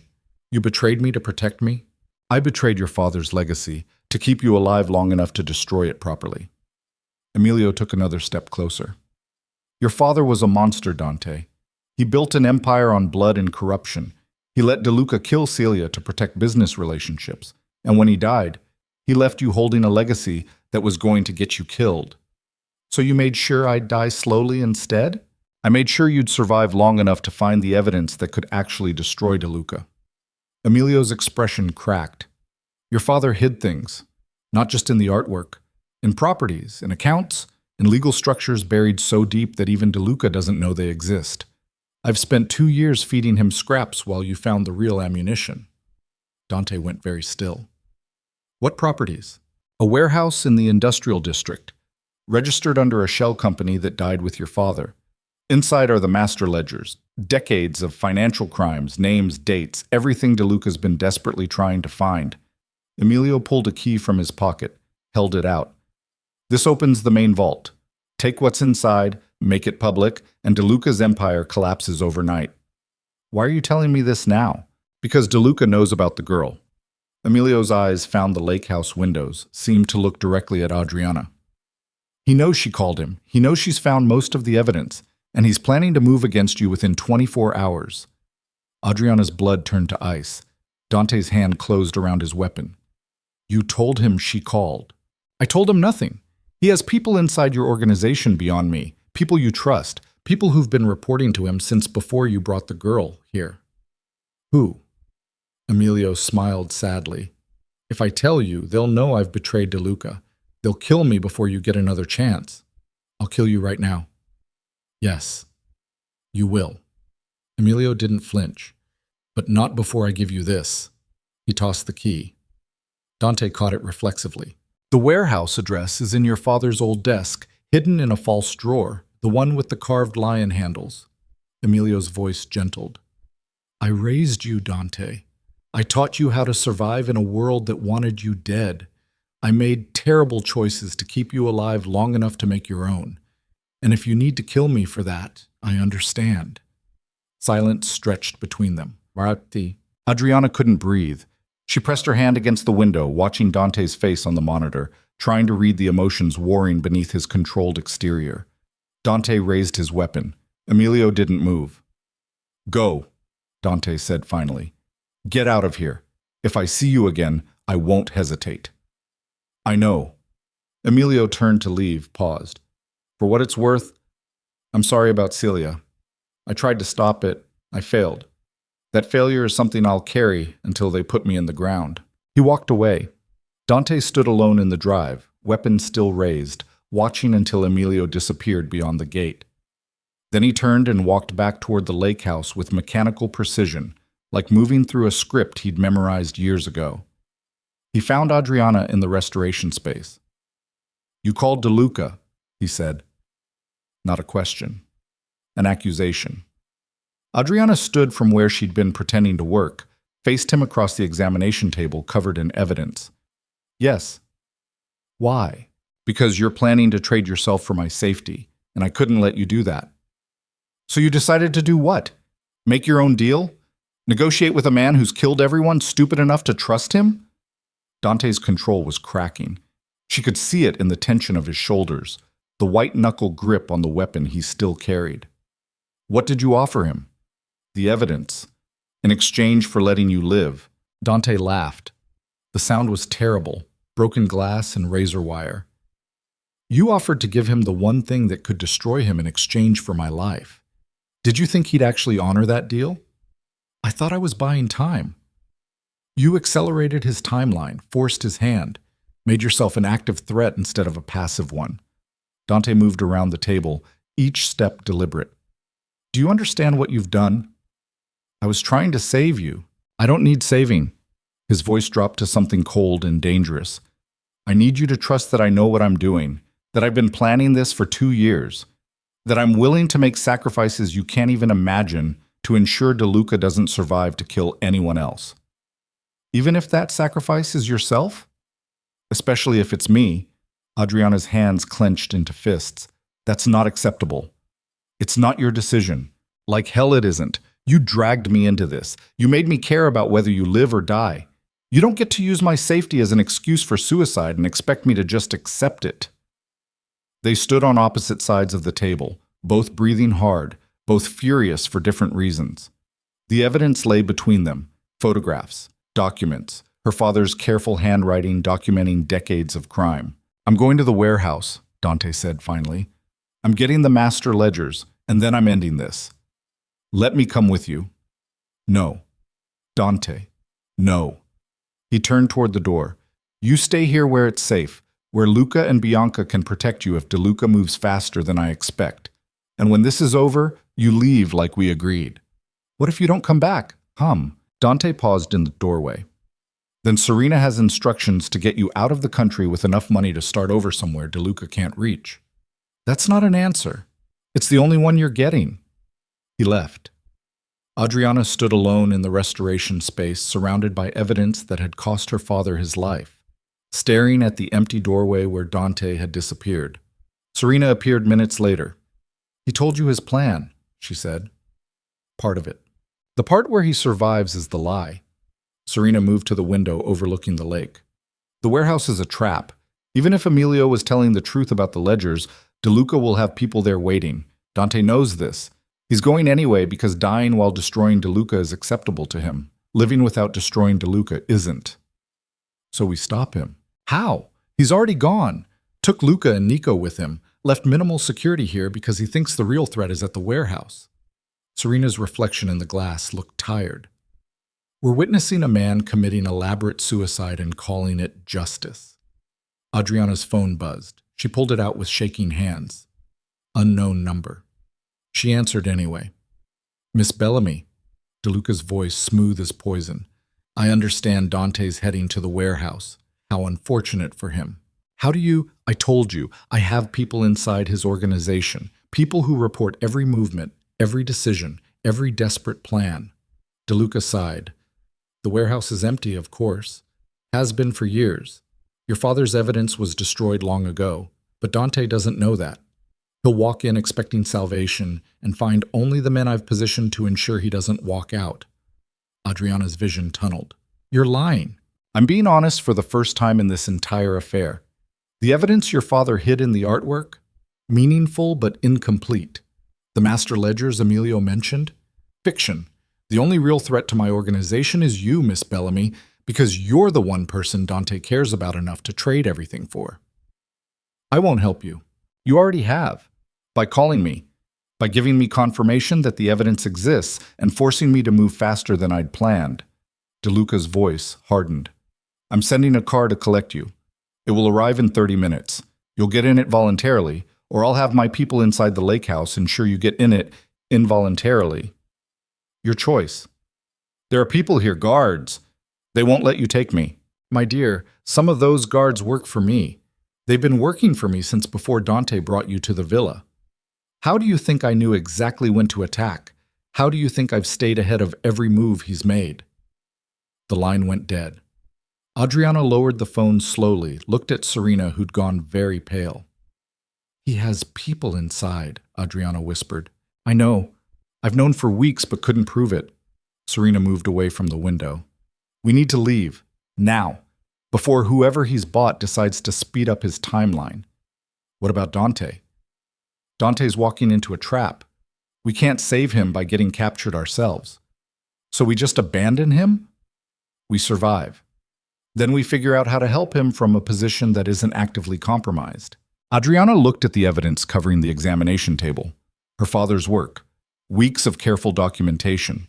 The truth about Celia's death, about the Valieri and DeLuca organizations, about decades of corruption. She couldn't let it fall into DeLuca's hands. She started gathering the photographs, the documents, everything that mattered. What are you doing? Serena asked. Taking it with us. There's too much. We can't carry. Then we photograph it, upload it, make copies that can't be destroyed even if we are. Adriana was already pulling out her phone, snapping pictures of the most damning evidence. Help me or get out of my way. Serena hesitated for exactly 2 seconds. Then she pulled out her own phone and started photographing. They worked frantically, racing against a deadline neither of them knew. Photograph after photograph, document after document. Adriana's hands shook so badly, some of the images came out blurred. She didn't care. She kept shooting, kept documenting, kept preserving what her father had died to protect. A crash echoed from downstairs. Both women froze. Stay here, Serena whispered, pulling a gun from somewhere Adriana hadn't noticed. Like hell. They moved to the doorway together. The lake house had gone eerily quiet.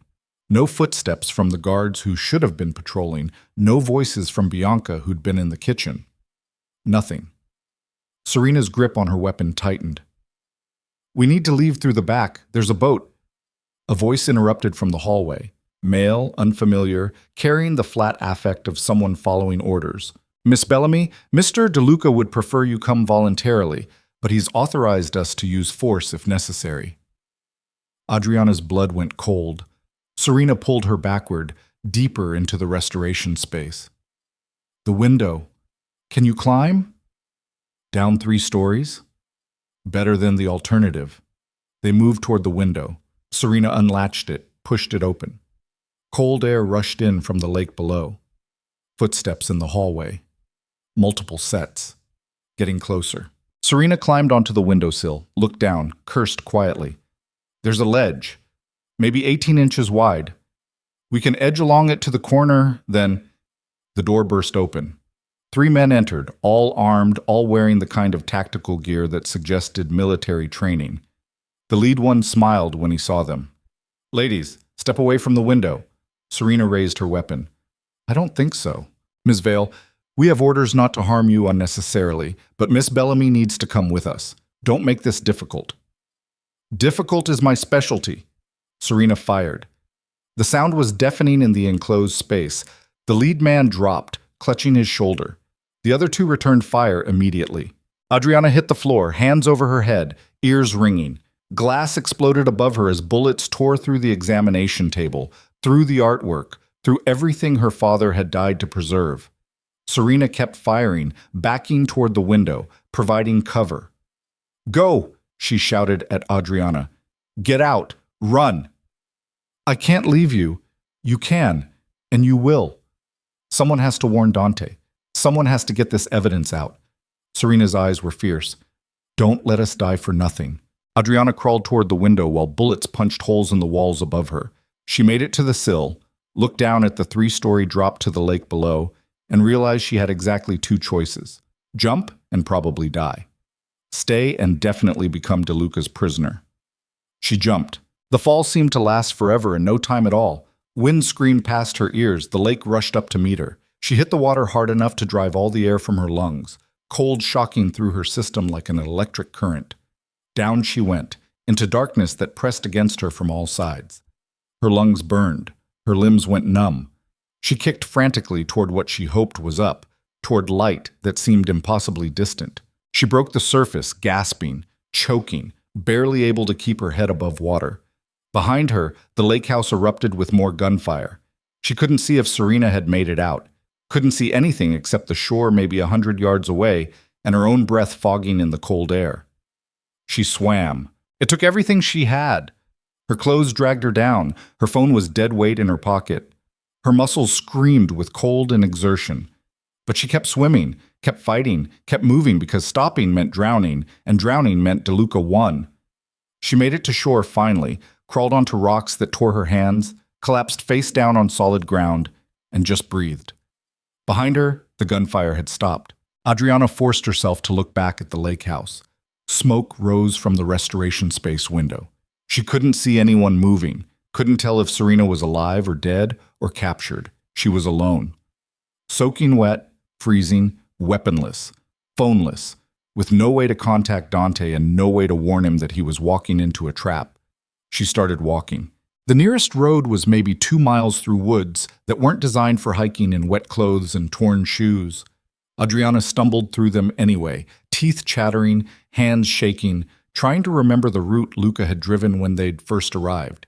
She needed to get to the warehouse, needed to warn Dante, needed to stop him from walking into whatever DeLuca had prepared. She made it to the road finally, stood in the middle of the empty pavement trying to flag down cars that weren't coming.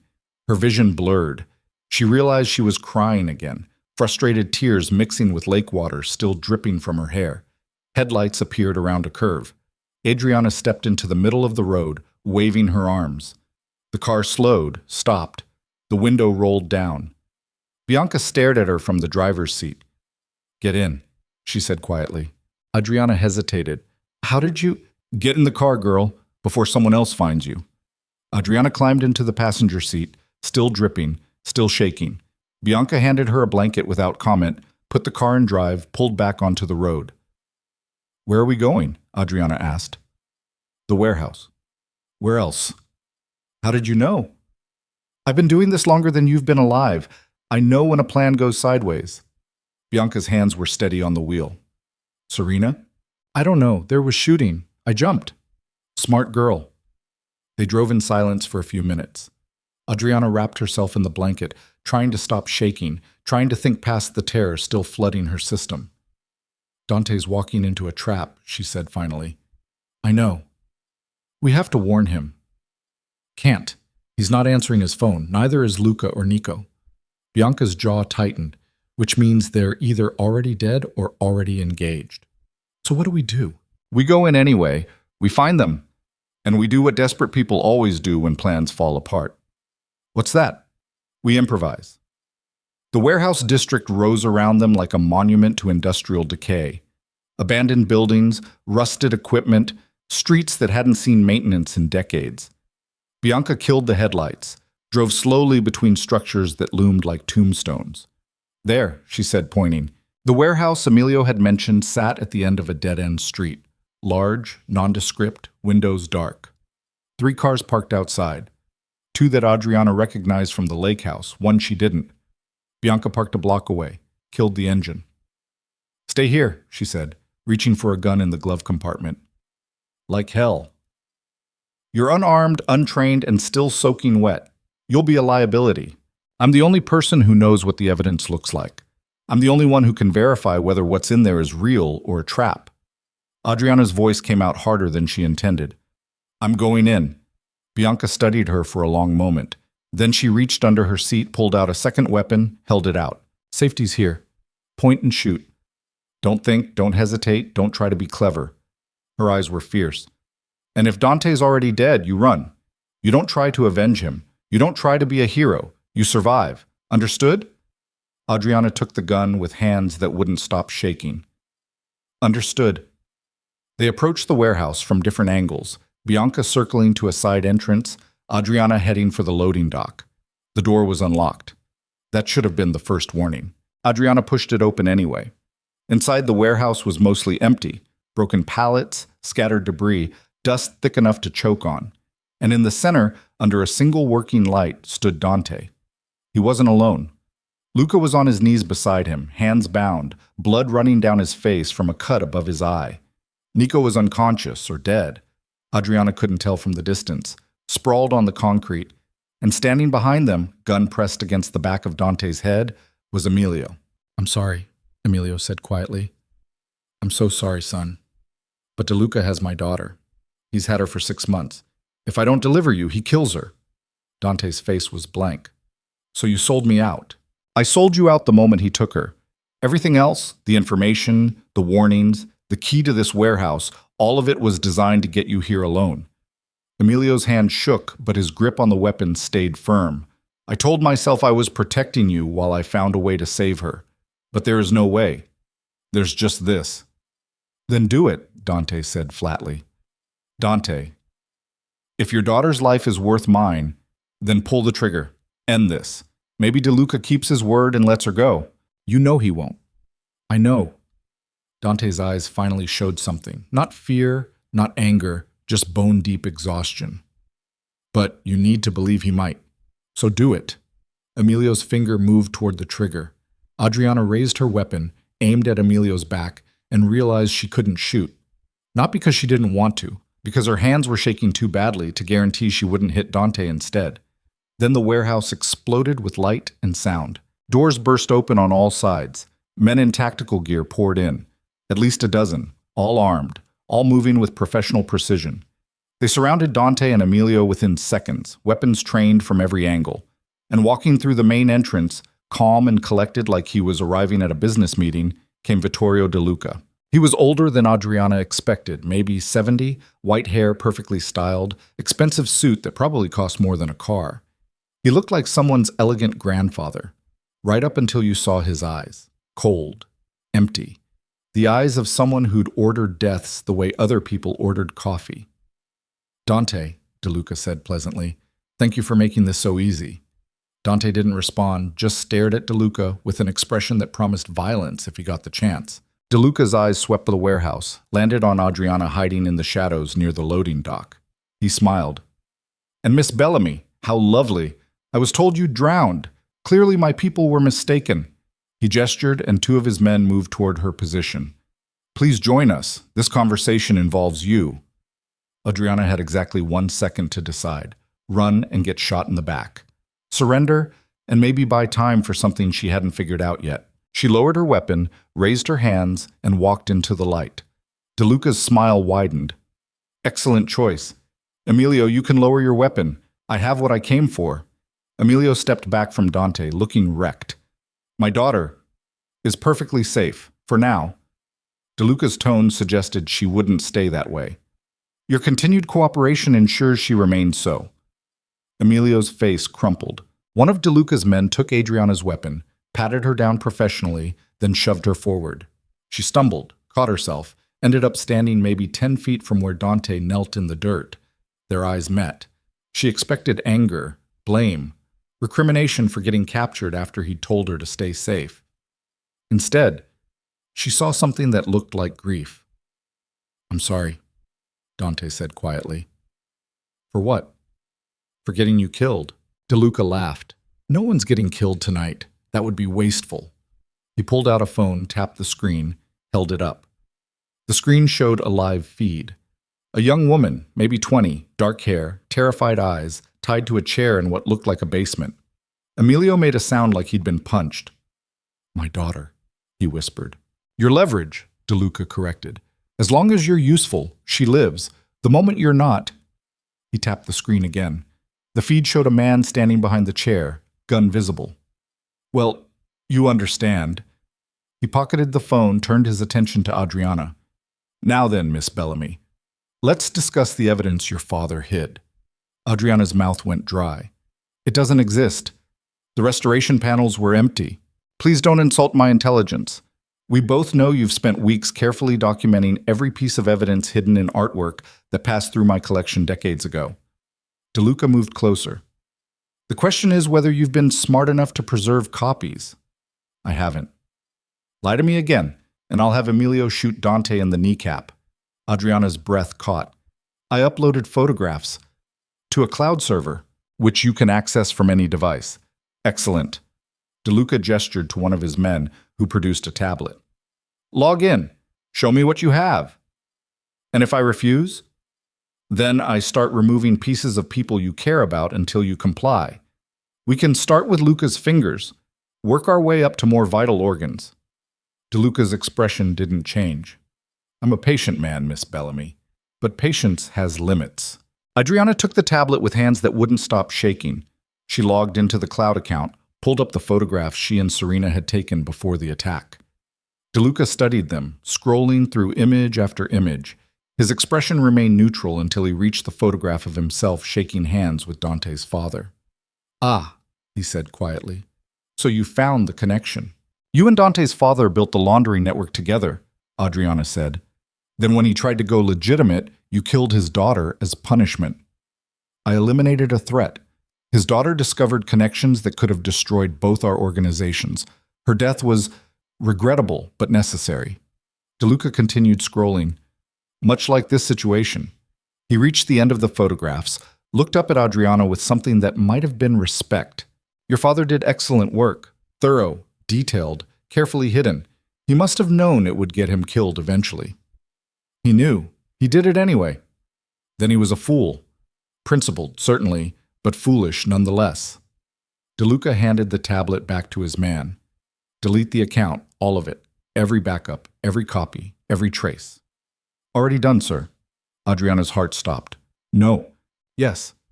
Your father's evidence, your weeks of work, all of it erased with a few keystrokes.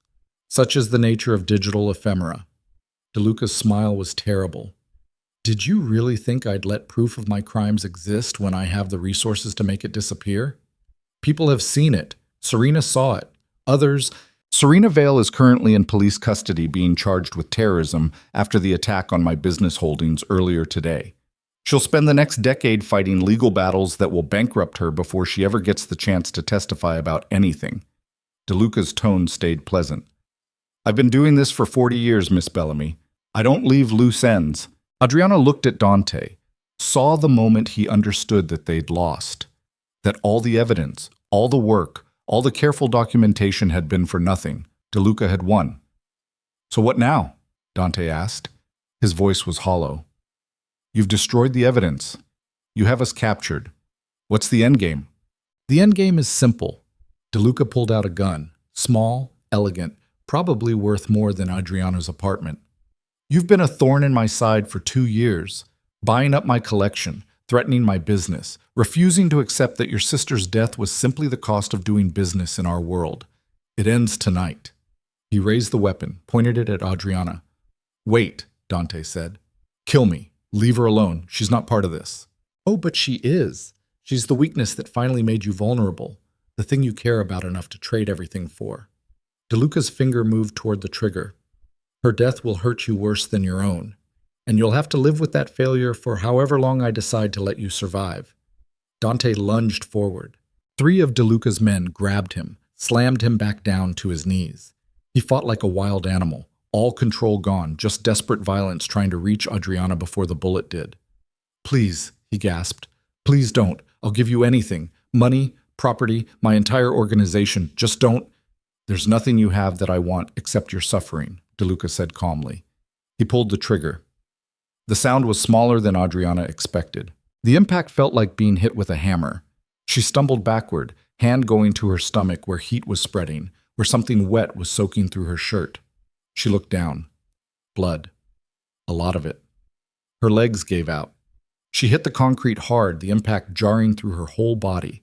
The warehouse ceiling swam above her, lights blurring together. Dante was screaming. The sound was terrible, inhuman, full of rage and grief, and something that sounded like his sanity finally shattering. Adriana tried to breathe and couldn't quite manage it. Her lungs felt wrong. Everything felt wrong. Darkness crept in at the edges of her vision. The last thing she saw before it took her completely was Dante's face, close to hers somehow, his hands pressed against the wound in her stomach while blood seeped between his fingers. "Stay with me," he was saying. "Stay with me, please. You promised. You promised you'd—" But Adriana couldn't hear the rest because the darkness had finally reached the center and she was falling into it, falling away from the pain in the warehouse and the man whose broken voice was calling her back from somewhere she couldn't return from, and the last coherent thought she had before the world went completely black was, "At least DeLuca didn't get to see me break." Then nothing. Part 4. Adriana woke to agony. Not the clean pain of a fresh wound, but something deeper, grinding through her core like broken glass, working through muscle and bone. She tried to breathe and her lungs screamed, tried to move and her body refused, tried to scream and nothing came out except a wet, rattling gasp. Voices swam through the darkness, urgent, panicked. "Losing too much blood. Can't stop the bleeding. The bullet nicked something. Get her to a hospital or she dies. DeLuca's men will be watching every hospital in the city. Then she dies here." That last voice cut through the fog. Dante's voice. Flat, empty, like he'd already accepted her death and was just waiting for it to finish happening. Adriana forced her eyes open. She was in the back of a moving vehicle. SUV, maybe. The ceiling swam above her, lights from passing street lamps strobing across her vision. Someone had stripped off her wet shirt, wrapped her torso in what looked like torn fabric already soaked through with blood. Bianca knelt beside her, hands pressed against the wound, face grim. "She's awake," Bianca said. Dante's face appeared above her. He looked wrecked. Blood on his hands, his shirt, his face. Adriana couldn't tell how much of it was hers. "Stay still," he said. His voice was rough, barely controlled. "We're getting you help." Adriana tried to speak. Her mouth felt full of copper. "DeLuca is dead. I killed him. Don't talk. Emilio, also dead. Everyone's dead except us, and we're working on that." Dante's hand found hers, squeezed hard enough to hurt. "Just stay with me, please. You promised you'd survive this." Adriana didn't remember promising that. Didn't remember much except the warehouse and the gun, and the moment DeLuca's bullet had punched through her stomach. She tried to squeeze Dante's hand back, but her fingers wouldn't cooperate. "How bad?" she managed. Bianca and Dante exchanged a look. "Bad," Bianca said finally. "The bullet went through, but it did damage on the way. You need surgery, real surgery, not the field medicine we can provide." "Can't go to a hospital," Dante said. "DeLuca had people everywhere. They'll finish what he started." "Then call your doctor, the one who patched up Nico after the villa attack. He's 3 hours away." "She doesn't have 3 hours." The vehicle swerved. Adriana's vision grayed out from the pain of being jostled. When it cleared again, Luca was leaning over the seat from the front, his face still bloody from whatever had happened at the warehouse. "There's a clinic," he said. "Back alley operation, asks no questions. Guy used to patch up my uncle's crew." "How far?" Dante asked. 20 minutes. She doesn't have 20 minutes. She doesn't have a choice. Dante's jaw clenched. Drive faster. The vehicle accelerated. Adriana's world became pain and motion, and the feeling of her life leaking out through Bianca's fingers. She tried to focus on Dante's face, on the way his eyes looked when he thought she wasn't watching, raw with the kind of fear that came from watching someone die and being powerless to stop it. "Your hand," she whispered. "It's shaking." Dante looked at their joined hands. His fingers trembled against hers. "Yeah. You never shake. I've never watched you die before. Not dead yet." "Don't," his voice cracked. "Don't make jokes. Don't act brave. Just stay alive." Adriana wanted to tell him she'd try, wanted to promise she'd fight, but the darkness was creeping back in, pulling her down into a place where Dante's voice couldn't follow. She let it take her. The clinic was exactly what Luca had promised. A back alley operation in a part of the city where police didn't patrol and gunshot wounds were treated with the same casual efficiency as sprained ankles. The doctor was maybe 60, gray-bearded, wearing clothes that had seen better decades. He took one look at Adriana and shook his head. "She needs a hospital." "She can't go to a hospital," Dante said. He'd carried Adriana from the SUV himself, was still holding her even though Bianca had tried to take over. "Fix her." "I'm not equipped for abdominal surgery. She's bleeding internally, probably has organ damage, needs blood transfusions I can't provide." Dante pulled out a gun with his free hand and pressed it against the doctor's forehead. "Fix her." The doctor went very still. "Threatening me won't change her injuries." "No. But killing you will make me feel better about watching her die." Dante's voice was flat, mechanical. "So you have two choices. Try to save her and maybe fail, or refuse to try and definitely die. Pick one." The doctor looked at Adriana, unconscious in Dante's arms, blood soaking through the makeshift bandages. Then he looked at Dante's face and saw whatever madness was living there. "Get her on the table," he said quietly. They moved her to an examination room that smelled like disinfectant and old blood. The doctor worked quickly, cutting away the bandages, assessing the damage with practiced efficiency. "Bullet went through clean but tore up her intestines on the way. She's got maybe 2 hours before sepsis sets in." He looked at Dante. "I can try to repair the damage, but I'm going to need help and you're going to need to leave." "I'm not leaving her." "You stay, you'll be in the way. Your choice. Step outside and let me work, or stand here being useless while she bleeds out." Bianca grabbed Dante's arm. "Come on, let him do his job." Dante didn't move. He stared at Adriana's face, pale, slack, barely breathing. His hand was still tangled in hers. "If she dies," he said to the doctor, "you die. Slowly. Understand?" "Perfectly." Bianca physically dragged Dante out of the room. He fought her for exactly 3 steps, then something in him broke, and he let himself be led away. The hallway outside the examination room was narrow, dirty, lit by fluorescent lights that flickered every few seconds. Dante slumped against the wall and slid down until he was sitting on the floor, elbows on his knees, head in his hands. Luca appeared from wherever he'd been checking perimeter security. "Nico's stable. Doctor saw him first. Concussion, some broken ribs. Nothing fatal." Dante didn't respond. "Boss, you hear me?" "I heard you." Luca crouched down beside him. "You killed DeLuca. Put 3 rounds in him before his men even processed what was happening. I've never seen you move that fast." "Wasn't fast enough. You got Adriana out. You got all of us out. DeLuca's dead, his operation's in chaos, and we're still breathing." Luca's voice gentled. "That's a win." "She's dying on a table in a back alley clinic because I got her shot. That's not a win. That's me failing again." "DeLuca shot her, not you. I brought her into this. I used her father's death as leverage. I made her a target." Dante's hands clenched into fists. "She called DeLuca trying to save me and I didn't even thank her. Just told her she was stupid, and now she's—" His voice broke.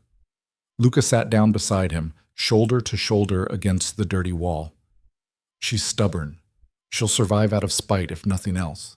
She jumped out of a 3rd-story window, swam to shore, walked miles through the woods to try to warn me. Dante's voice was hollow. "And I couldn't even keep her safe for one night. You killed the man who shot her. That's something. It's not enough." They sat in silence, listening to muffled sounds from the examination room, medical instruments clinking, the doctor's voice giving terse instructions to whoever was helping him. Other sounds Dante couldn't identify and didn't want to think about. Bianca appeared with coffee neither of them would drink. She set the cups down, leaned against the opposite wall. "What happened at the warehouse?" she asked. "After Adriana was shot." Dante's jaw tightened. DeLuca thought he'd won. Started monologuing about how he'd destroyed all the evidence, how Serena was in custody, how there was nothing left to stop him. His hands were shaking again. He was still talking when I got my hands free. Killed 2 of his men before they realized I'd moved. Got DeLuca before he could run. And Emilio? Put a bullet in his own mouth. Said he couldn't live knowing his daughter was going to die anyway. Dante's voice went flat. I killed the rest of DeLuca's men. All of them. Didn't stop until Luca pulled me off the last one. Luca's expression confirmed this. Boss went full berserker. I've never seen anything like it. They shot her. Dante said it like that explained everything. Maybe it did. Bianca studied him for a long moment. You're in love with her. Doesn't matter. It matters to her. She jumped out of a window for you. Took a bullet trying to stop DeLuca from... I know what she did. Dante's voice rose. I know exactly what she sacrificed, and I can't do a damn thing about it except sit here and wait to find out if she survives. The examination room door opened. They all stood immediately. The doctor stepped out, covered in blood, exhaustion written across his face. She's alive. Barely. I repaired what I could, but she's lost a lot of blood. Next 48 hours are critical. If infection sets in, she won't make it. Can we move her? Dante asked. Not for at least 3 days. Maybe longer depending on how she responds to treatment. The doctor pulled off his gloves. She needs rest, antibiotics, constant monitoring, and she needs to want to survive. Sometimes that's the difference. Can I see her? 5 minutes. Then she needs to sleep, and you need to let her. Dante moved past him into the examination room before anyone could object. Adriana lay on the table, connected to machines Dante didn't recognize, her skin gray against white sheets. Someone had cleaned the blood off her face, but he could still see it in her hairline, under her fingernails, staining the edges of the bandages wrapped around her torso.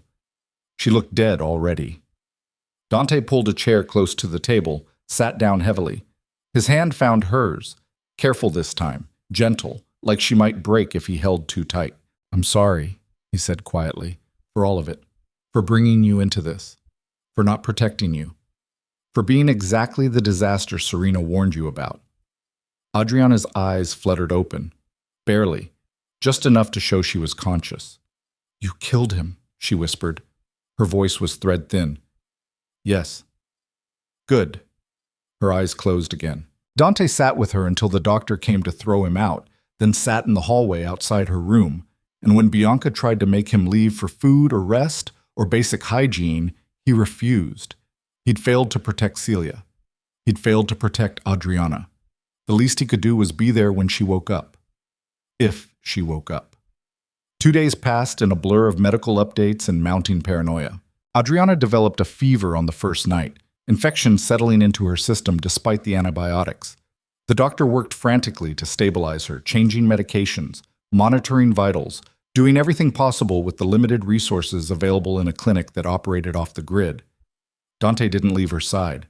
He sat in that chair, holding her hand, watching her breathe, counting each inhale like it might be the last. When she thrashed in delirium, he held her still.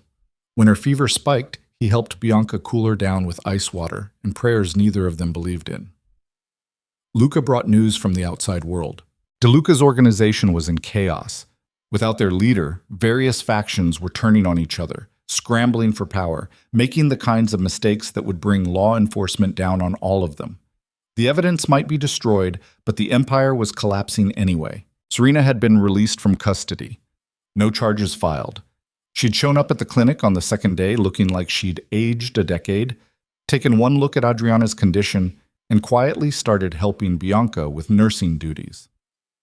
I told her to run, Serena said to Dante while changing Adriana's bandages. I told her you'd get her killed. I was right. I know. So what now? You sit here and watch her die? That's your plan? She's not going to die. You don't know that. I know that if she does, I'm following her. so she doesn't get a choice. She survives. Serena's hands stilled on the bandages. That's not how any of this works. Don't care. On the third day, Adriana's fever broke. Dante woke from a half-sleep in the chair to find her eyes open, clearer than they'd been since the shooting. She was staring at him. "You look terrible," she whispered.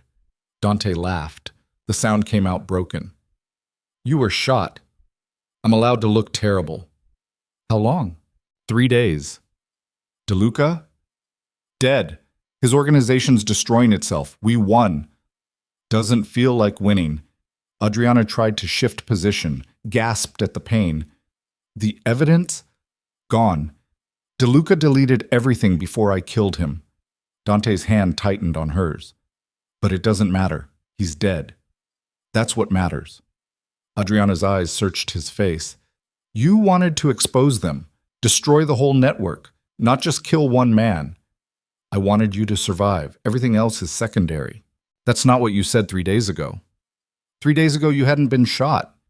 Dante leaned forward, elbows on his knees, still holding her hand.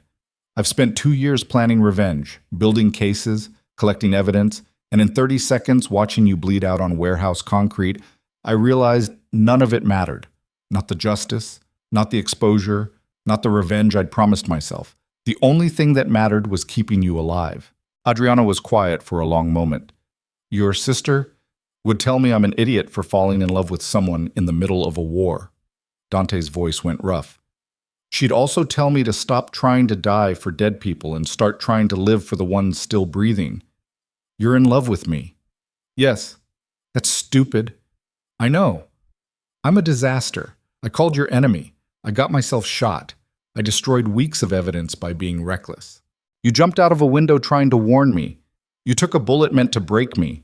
You survived 3 days of infection and fever when the doctor said you'd be dead in 48 hours. Dante's eyes were fierce.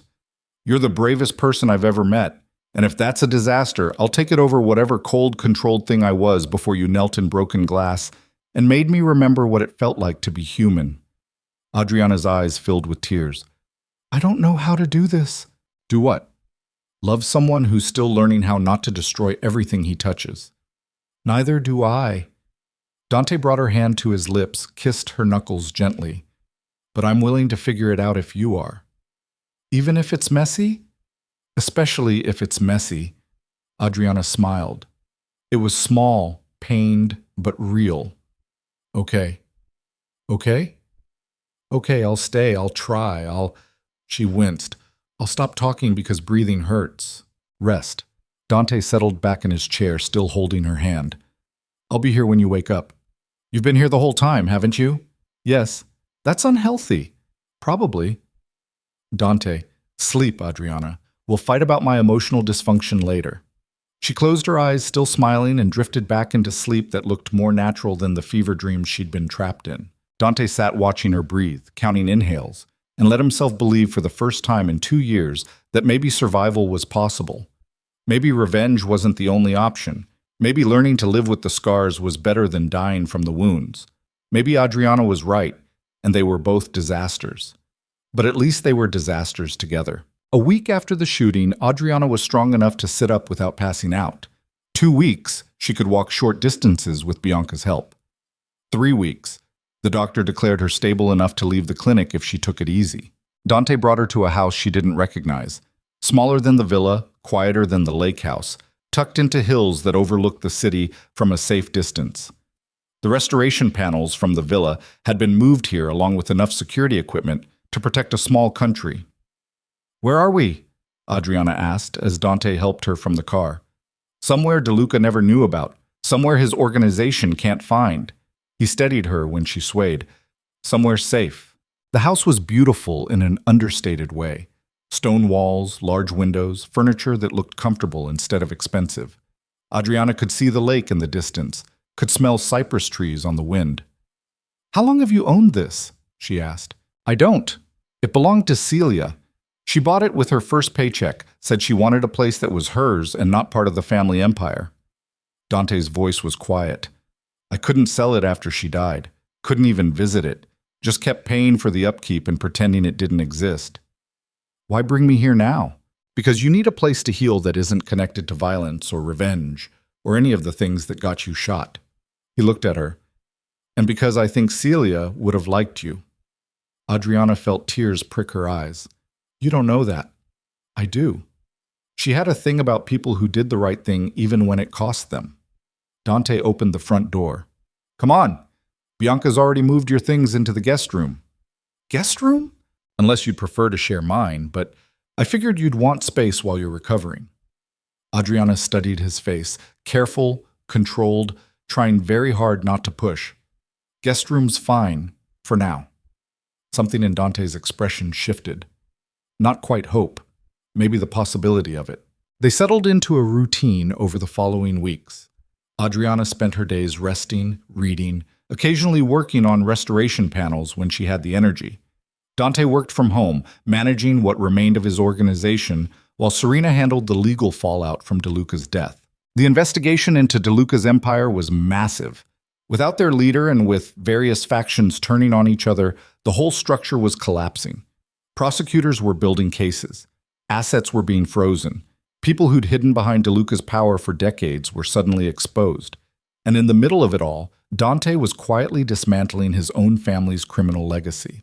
You don't have to do this, Serena said during one of her visits. The Valieri organization isn't connected to the current investigation. You could walk away clean. My father worked with DeLuca, built the laundering network together. Let Celia die to protect business interests. Dante didn't look up from the documents he was reviewing. I'm not walking away from that. So you're going to what? Turn yourself in? Confess to crimes you didn't commit? I'm going to dismantle everything my father built, liquidate the assets, pay back the people he stole from, and make sure the Valieri name doesn't survive to poison another generation. That's financial suicide. That's justice. Serena looked at Adriana, who was curled up on the couch pretending to read but obviously listening. Talk some sense into him. Adriana set down her book. Why? He's right. He's going to destroy everything. Everything that was built on blood and corruption. Yes. Adriana met Dante's eyes across the room. Some legacies deserve to burn. Dante smiled. It was small, but genuine. See? She gets it. Serena threw up her hands. You're both insane. Probably, Adriana agreed. But we're insane together. After Serena left, Dante joined Adriana on the couch. She shifted to make room, wincing slightly. The wound was healing but still tender. You really okay with this? Dante asked. With me destroying the family fortune? There won't be much left when I'm done. Do I look like someone who cares about money? You look like someone who deserves better than a reformed criminal with nothing to offer except emotional damage and enemies who'll hate him for decades. Adriana turned to face him. You want to know what I see when I look at you? Probably not. I see someone who knelt in broken glass beside me when everyone else just watched. Someone who killed the man who murdered his sister and my father. Someone who's trying to be better than the legacy he inherited, even when it costs him everything. She reached for his hand. That's not nothing, Dante. That's everything. Dante was quiet for a long moment. Then he pulled her closer, careful of her healing wound, and kissed her forehead. I don't deserve you, he said quietly. Probably not. But you're stuck with me anyway. They sat together on the couch, watching evening settle over the hills, and for the first time since Celia's death, Dante felt something that might have been peace. It didn't last. 2 months after the warehouse, Luca showed up at the house looking grim. We have a problem. Dante looked up from the financial documents he'd been reviewing. What kind of problem?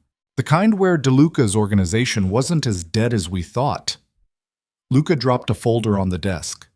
They've been regrouping, quietly, and they've identified you as the primary threat to their rebuilding efforts. Dante opened the folder. Surveillance photos. His house, his car, his movements over the past few weeks.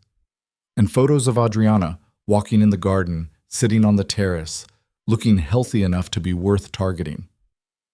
When? Dante asked. Soon. Days, maybe. They know this location now. They know Adriana's here, and they want revenge for DeLuca's death. Adriana appeared in the doorway. How many? Unknown, but enough to make this a problem. Luca looked between them. We need to move. Tonight. Get somewhere they can't find you until we can eliminate the threat." "No," Dante said. "Boss, no more running, no more hiding, no more letting them dictate the terms." Dante stood, moving to the window. "They want revenge? Fine. Let them come. We end this permanently." "That's suicide," Luca said flatly. "That's finishing what we started." Dante turned back to face them. "DeLuca's organization survives because we left pieces of it intact. Because we killed the head but didn't burn out the rot underneath. That ends now." Adriana moved into the room despite Bianca's attempt to stop her. "What are you planning?" "I'm planning to give them exactly what they want. Me. In a location of my choosing, with terms that favor us instead of them." "That's insane. That's the only option that doesn't involve spending the rest of our lives looking over our shoulders." "So what? You set yourself up as bait? Again? Because that worked so well last time?" "Last time I wasn't prepared. This time I will be." Dante's eyes were hard. "And this time, when they come for me, they won't leave alive." Adriana stared at him, seeing the violence barely contained beneath his surface. Seeing the man who'd killed DeLuca with his bare hands, who'd gone berserker on a warehouse full of armed men, who'd spent 2 years planning revenge. "You're not doing this alone," she said. "You're not healed enough to—" "I didn't say I'd fight. I said you're not doing this alone." Adriana moved closer. "You want to end this? Fine. End it. But I'm there, even if I'm just watching, even if I can't help. You don't get to sacrifice yourself and call it protection." Dante's jaw tightened. "Adriana, no. You told me I was brave. You told me I made you remember what it felt like to be human. You don't get to turn around and lock me away like I'm something fragile that needs protecting." Her eyes were fierce. "We do this together, or we don't do it at all." Silence stretched between them. Luca cleared his throat. "For what it's worth, she's right. You go in alone, you're just giving them what they want. You go in with backup, with strategy, with people who'll watch your back. That's how you survive." Dante looked at Adriana for a long moment. Then he nodded slowly. "Okay, together." He turned to Luca. "How much time do we have?" 3 days. Maybe 4 if we're lucky. Then we have 3 days to prepare. Get Nico, Serena, everyone still loyal to us. Find the old weapons cache from the villa, and someone get me blueprints for Palazzo Vescari." Adriana's breath caught. "The gala venue? Where we met? Where it all started. Seems fitting it ends there too." Dante's smile was cold. DeLuca held a fundraiser there the night Celia died. His organization's been using it for events ever since. They're hosting something in 4 days, charity auction, political donors, the usual suspects. "You're going to attack them at their own event?" "I'm going to walk through the front door and dare them to do something about it." Dante's expression was hard. "They want a war?" "I'll give them one. But it happens on my terms, in a place that means something, with everyone watching." "That's insane," Serena said, appearing behind Luca. "Security will be everywhere. Police, private contractors, DeLuca's remaining people. Good. Let them all be there. Let them all witness what happens when you come after mine." Dante's eyes found Adriana's. "No more hiding, no more running. We walk in together, we burn it all down, and we walk out the other side, or we don't walk out at all." Adriana should have argued, should have demanded a safer plan, a smarter strategy, anything except walking into a building full of enemies and hoping they survived. Instead, she said, "What do you need me to do?" Dante smiled. It was terrible and beautiful at once. "I need you to get dressed. We're going to a gala." The next 3 days passed in a blur of preparation that felt more like planning a military operation than attending a social event. Dante pulled weapons from caches Adriana hadn't known existed. Luca recruited people, not many, just a handful of individuals loyal enough to walk into certain death for a man who'd once saved their lives. Serena worked legal angles, preparing evidence dumps that would go live if they didn't walk out. Insurance, she called it, making sure DeLuca's organization went down even if they did. And Adriana healed as fast as her body allowed, pushing herself through physical therapy that made her want to scream, building back the strength she'd need to survive whatever was coming. On the 4th day, she stood in front of a mirror wearing a dress Dante had commissioned. Black silk, elegant, with enough structure to hide the gun she'd be carrying beneath it. Her hair was pinned up, makeup carefully applied to hide how pale she still was from recovery. She looked like she belonged in ballrooms and charity galas. She felt like she was dressing for war. Dante appeared behind her in the mirror. He wore black too. Tailored suit, no tie, the kind of understated elegance that made him look like old money and quiet power. But Adriana could see the weapons concealed under his jacket, could see the violence in his eyes barely hidden beneath the polish. "You sure about this?" he asked quietly. Adriana met his eyes in the mirror. "Are you?" "No, but I'm doing it anyway." "Then so am I." He moved closer, his hands settling on her shoulders. "If anything goes wrong, if it looks like we're not going to make it out, we make it out together or not at all. That's the deal." Adriana, "No." She turned to face him. "No contingency plans where you sacrifice yourself to save me. No heroic last stands.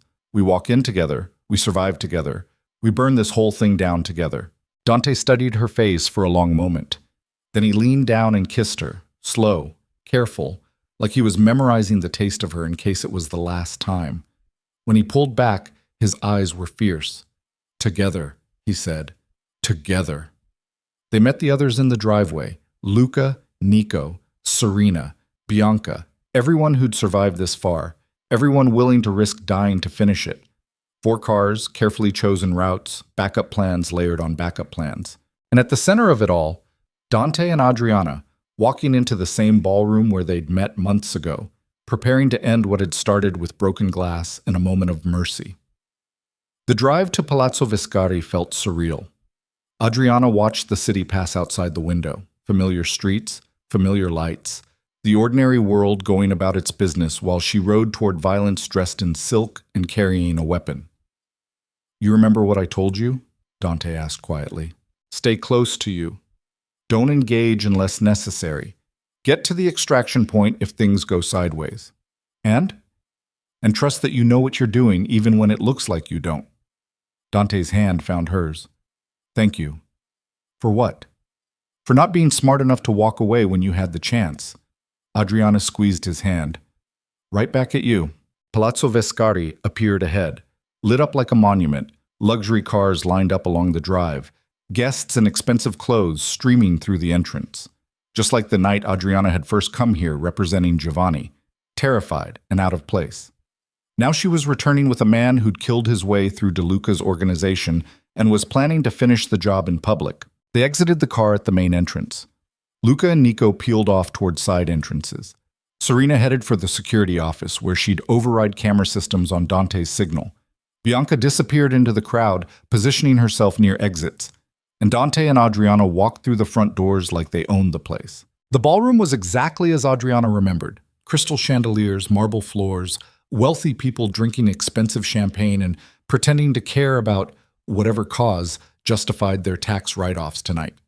Music played from somewhere. Servers circulated with trays. Everything looked civilized. It wouldn't stay that way. Dante's hand settled on the small of Adriana's back as they moved through the crowd. Eyes followed them, some curious, some hostile, some calculating. Word had spread about De Luca's death, about Dante's role in it, about the violence that had consumed the organization's leadership. People whispered as they passed. Dante ignored them all. He led Adriana to the center of the ballroom, the same spot where she'd knelt in broken glass helping an injured waitress while everyone else watched. The same spot where Dante had knelt beside her, and something had changed between them. Now they stood there together, surrounded by enemies pretending to be civilized, and waited. They didn't have to wait long. A man approached from the crowd, 50s, expensive suit, the kind of face that suggested power earned through violence. He stopped a few feet away, studied them both. "Dante Valieri," he said. "You have a lot of nerve showing up here." "Marco Tesoro." Dante's voice was flat. "I heard you'd taken over what's left of De Luca's organization. Congratulations on inheriting a sinking ship." "The ship's doing fine, better without the old man's paranoia holding us back." Tesoro's eyes flicked to Adriana. "And you brought the girl who got him killed. How touching." "I brought the woman I loved to watch me finish what De Luca started." Dante smiled. It wasn't friendly. "You want revenge for his death? Here I am. Take your shot." The ballroom had gone quiet. People had stopped pretending not to listen. Everyone was watching now, waiting to see how this played out. Tesaro's hand moved toward his jacket. Security personnel positioned throughout the room shifted, reaching for weapons. Adriana felt Dante tense beside her, felt him calculate trajectories and timing, felt him prepare for violence. Then Tesaro laughed. "You think I'm stupid enough to start a war in the middle of a charity gala? With witnesses, cameras, police outside?" He shook his head. DeLuca made that mistake. Thought violence in public places sent messages. All it did was draw attention. "So what's your plan?" Dante asked. "Wait until we leave? Ambush us in the parking lot?" "That's not much smarter.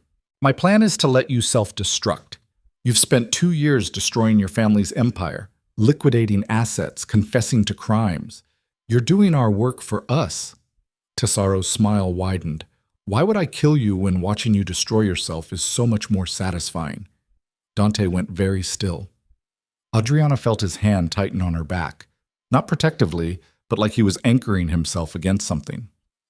"You're lying," Dante said quietly. "Am I?" "Look around, Valieri. Your organization's gone. Your money's gone. Your reputation's ruined. You killed DeLuca, and it changed nothing except making you a target for law enforcement and our people." Tesaro leaned in closer. "You're already dead. You just haven't figured it out yet."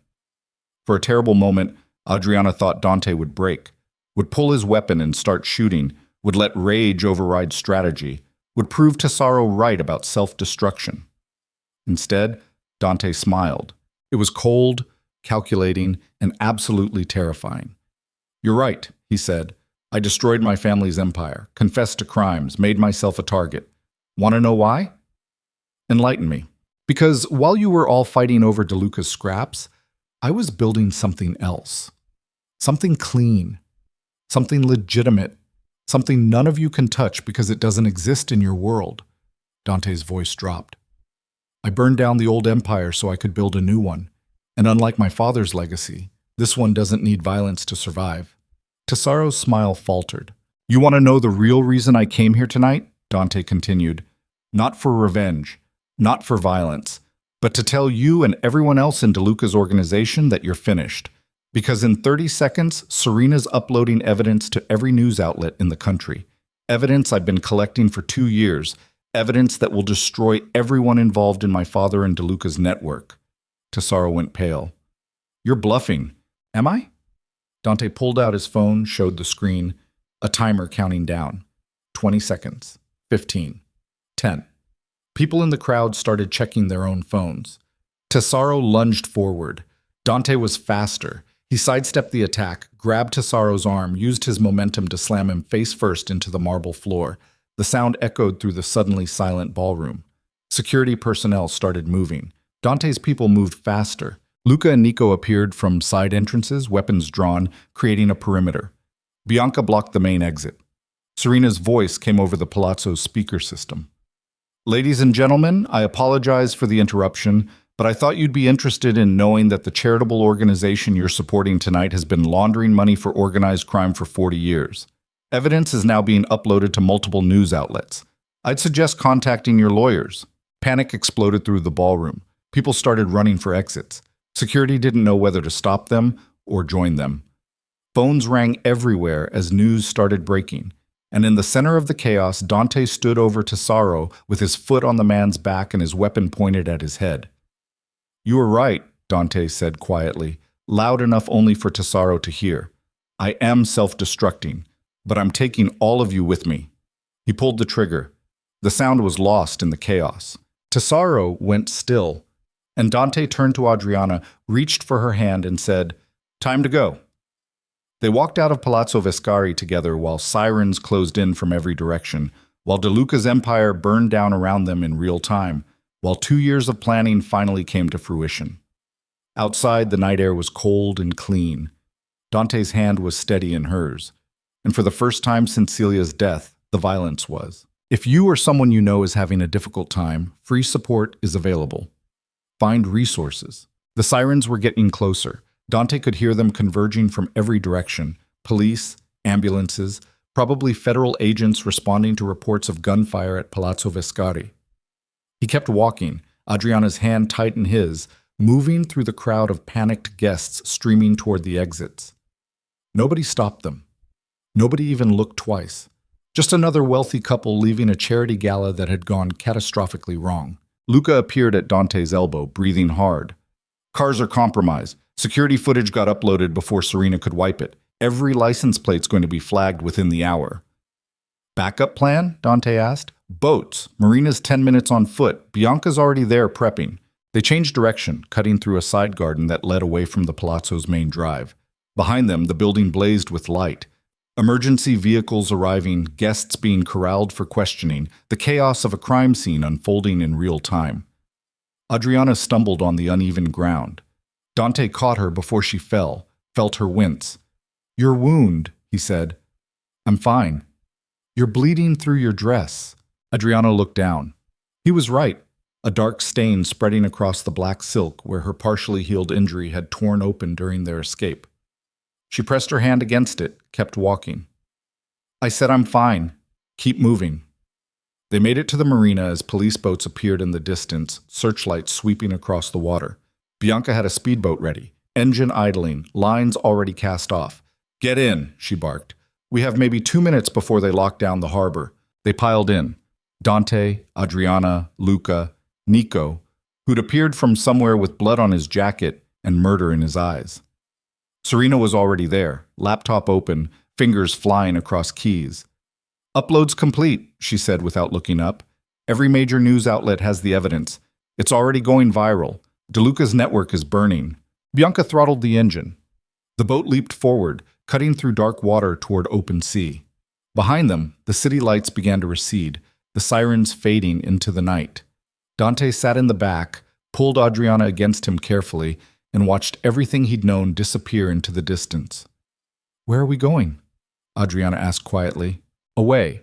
Serena has a safe house arranged. Different country, different identities, enough distance that DeLuca's remaining people can't reach us while the investigation plays out. How long? Months? Maybe years. Dante's arm tightened around her. However long it takes for this to die down. Adriana was quiet for a moment. Then she said, I need a hospital, soon. Dante looked at her wound, saw how much blood had soaked through the makeshift bandage she'd pressed against it. How bad? Bad enough that I won't make it to whatever safe house you're planning without medical attention. Serena looked up from her laptop. There's a private clinic in the next port. Doctor owes me favors, but we need to get there in the next hour, or we're looking at sepsis again. Then we get there in the next hour. Dante's voice was flat. He'd already almost lost Adriana once to a gunshot wound. He wasn't doing it again. The boat cut through the darkness, engine screaming, pushing speeds that probably violated every maritime law. Dante held Adriana against him, one hand pressed over hers against her wound, feeling her blood seep warm between their fingers. Stay awake, he said. Talk to me. About what? Anything. Everything. Tell me about your father. Adriana's breath hitched. Why? Because you've spent months helping me hunt down the people who killed him, and I never asked you what he was like when he was alive. What he taught you, what you remember. Adriana was quiet for so long Dante thought she'd passed out. Then she spoke, voice barely audible over the engine. He smelled like linseed oil and old books. His hands were always stained with varnish no matter how much he scrubbed. He'd hum while he worked, opera usually, even though he couldn't carry a tune. She smiled faintly. He was patient, never rushed a restoration, said damaged things deserved time to heal properly, or they'd just break again worse. Sounds like good advice. Yeah, I'm still learning how to follow it. Dante pressed his lips to her hair. You're doing better than you think. I got shot. Again. That's not better. You survived. That counts. The clinic appeared ahead, a small building on a private dock, lights on in the windows like they'd been expecting visitors. Bianca brought the boat alongside, killed the engine. Serena was already on her phone, speaking rapid Italian to whoever was inside. They carried Adriana in. The doctor took one look at her wound and started barking orders in 3 languages. Within minutes, she was on a table, IV in her arm, doctor working to repair the damage while Dante stood against the wall and tried not to remember the last time he'd watched someone work frantically to keep her alive. She'll be okay, Luca said quietly beside him. She survived worse. She shouldn't have to survive any of this. Yeah, well, she chose you. That comes with consequences. Dante's hands clenched into fists. I should have protected her better. You killed everyone who tried to hurt her. What more do you want? I want her to stop bleeding. I want her to stop being collateral damage in wars started by dead men. I want... Dante's voice cracked. I want her to have the chance to live without constantly looking over her shoulder for people trying to kill her. Then give her that chance. The evidence is out. DeLuca's network is collapsing. Law enforcement's going to be so busy prosecuting everyone involved, they won't have time to hunt you. Luca's expression was serious. You won. It's over. Now you just have to figure out how to live with winning. The doctor finished his work, stepped back, started giving instructions to a nurse in rapid-fire medical terminology Dante couldn't follow. She needs rest, the doctor said finally, switching to English. The tear wasn't as bad as it looked. Mostly surface damage, some stress on the healing tissue. Keep her still for a few days and she'll be fine. Dante moved to the table, took Adriana's hand. Her eyes were closed, but her breathing was steady, deep. Sedated, probably. Better that way. How long until she can travel, he asked. 72 hours minimum. Longer if you want to avoid complications. We don't have longer. The doctor shrugged. Then you accept the risks. My job is to give you medical advice. What you do with it is your problem. They moved Adriana to a recovery room, got her settled in a bed that looked marginally more comfortable than the examination table. Dante pulled a chair close, sat down, and didn't let go of her hand. Serena appeared in the doorway. We need to talk. Later. Now. The safe house won't stay safe if we don't move soon. Police are searching every port. They found the boat we abandoned at the marina. It's only a matter of time before they track us here. Dante didn't move. Then they track us here. I'm not moving her until she's stable. Dante. I said no. His voice was flat, final. I've spent 2 years sacrificing everything for revenge. I'm not sacrificing her health because police might be coming. We stay until she can travel safely. Serena studied him for a long moment, then she nodded. Okay, I'll buy us time, but you owe me a very expensive bottle of wine when this is over. Deal. She left. Dante sat alone with Adriana while dawn began to break outside the window. He watched her breathe, counted each inhale like he had in the back alley clinic, and tried to figure out what came next. The evidence was out. DeLuca's network was burning. Dante's own family empire was dismantled, the assets liquidated, the dirty money returned to people his father had stolen from. He'd accomplished everything he'd set out to do 2 years ago when Celia died. So why did it feel like he'd lost? Adriana's eyes opened slowly. She blinked at the unfamiliar ceiling, then turned her head to find Dante watching her. You look terrible, she whispered. You keep saying that. You keep looking terrible. Dante smiled despite himself. How do you feel? Like I tore open a partially healed gunshot wound running from police. Adriana tried to sit up, winced, gave up. Where are we? Private clinic, different country. Serena's handling the details. How long was I out? 8 hours. And you've been sitting there the whole time, haven't you? Yes. Adriana's expression softened. You need to sleep. I'll sleep when you're safe. I am safe. You killed Tesoro. The evidence is out. It's over. It's not over until we're somewhere DeLuca's remaining people can't find us. Until the investigations finish, until... Dante stopped, realizing how futile this sounded. It might never be over, not really. Then we learn to live with that. Adriana's hand squeezed his. People survive worse. Build lives in the spaces between danger. Figure out how to be happy even when they're not safe. I don't know how to do that. Neither do I. But I'm willing to learn if you are. Dante stared at her, this woman who'd been shot twice, who jumped out of windows and survived infections, and kept choosing him anyway despite all the evidence suggesting she shouldn't. Why? He asked. Why stay? You could walk away. Take the money Serena set aside for you. Disappear somewhere I can't find you. Start over clean. Because I don't want clean. I want real. Adriana's eyes were fierce despite her exhaustion. And the realest thing I've ever felt is kneeling in broken glass beside you while everyone else watched. Everything after that, the danger, the violence, the bullets, that's just the cost of choosing something real, in a world full of people pretending. The cost nearly killed you, twice, and I survived, twice. She pulled his hand to her lips, kissed his knuckles. I'm stronger than you think I am. Stop trying to protect me from choices I've already made. Dante felt something crack inside his chest, not breaking, more like the first thaw after a long winter. I love you, he said. The words came out rough, unpracticed. He'd never said them to anyone except Celia, and that had been a lifetime ago. Adriana smiled. I know. You killed an entire criminal organization for me. Kind of gave it away. I killed them for revenge. You killed them for me. The revenge was just the excuse you told yourself because being vulnerable was scarier than being violent. Adriana's expression gentled. It's okay to admit you care. It's okay to be something other than the monster you've spent 2 years becoming. What if the monster is all that's left? It's not. I've seen what's underneath. I've watched you hold my hand through fever dreams. I've listened to you talk about your sister. I've seen you try to be better than the legacy you inherited. She paused. The monster is just armor, and you don't need it anymore. Dante wanted to believe her, wanted to think that somewhere beneath the violence and rage and 2 years of calculated revenge, there was still something human worth salvaging. But he'd killed so many people, made so many choices that couldn't be undone, destroyed lives in pursuit of justice that looked a lot like vengeance when examined too closely. What if you're wrong? He asked quietly. What if I can't be anything except what I've become? Then I love you anyway, monster and all. Adriana's voice was steady. But I don't think I'm wrong.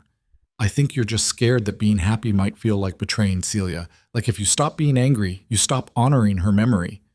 The words hit like a physical blow. Dante stood abruptly, moved to the window. Outside, morning light was spreading across the harbor. Fishing boats heading out for the day. Normal people living normal lives, untouched by the violence that had consumed his world. Celia wanted me to be happy, he said finally. She told me once, maybe a month before she died, that I needed to stop taking everything so seriously, that life was short and I was wasting it trying to be what our father wanted instead of figuring out what I wanted. What did you tell her? That I'd think about it, that I had time to figure it out. Dante's hands clenched on the windowsill. A month later, she was dead, and I spent 2 years proving her right. I wasted my life on revenge instead of figuring out how to actually live. Adriana was quiet for a moment. Then she said, So stop wasting it. Figure out how to live now, with me, despite everything that's happened. Dante turned back to face her. You make it sound simple. It is simple. Not easy, but simple. Adriana held out her hand. Come here. He crossed the room, took her hand, let her pull him down to sit on the edge of the bed. I'm scared, he admitted. I don't know how to be happy, how to build instead of destroy, how to protect people without suffocating them. Then we figure it out together. Make mistakes, learn from them, build something messy and imperfect and real. Adriana's thumb traced circles on the back of his hand. You spent 2 years planning revenge. Maybe spend the next 2 years planning a life. With you. With me. If you'll have me. Dante leaned forward, rested his forehead against hers. I shot a man in a ballroom full of witnesses tonight. I'm probably going to be wanted for murder in multiple countries. I have no money, no organization, no future except running and hiding and hoping law enforcement doesn't catch up. Sounds terrible. It is terrible. And I'm still saying yes. Adriana's smile was soft. I didn't fall in love with your money or your organization or your perfectly planned future. I fell in love with the man who knelt in broken glass beside me. Everything else is just details. Dante kissed her, slow, careful, trying to communicate everything he didn't have words for. When he pulled back, his eyes were wet. Thank you, he whispered. For what? For being stupid enough to choose me anyway. Right back at you. They sat together in the quiet clinic room while the world continued turning outside, and for the first time in 2 years, Dante let himself imagine a future that didn't end in violence. 3 days later, they boarded a private plane headed for a country Serena refused to name over unsecured lines. Adriana could walk without wincing, could breathe without pain, could almost forget she'd been shot twice in 3 months. Almost. The safe house turned out to be a villa on the coast.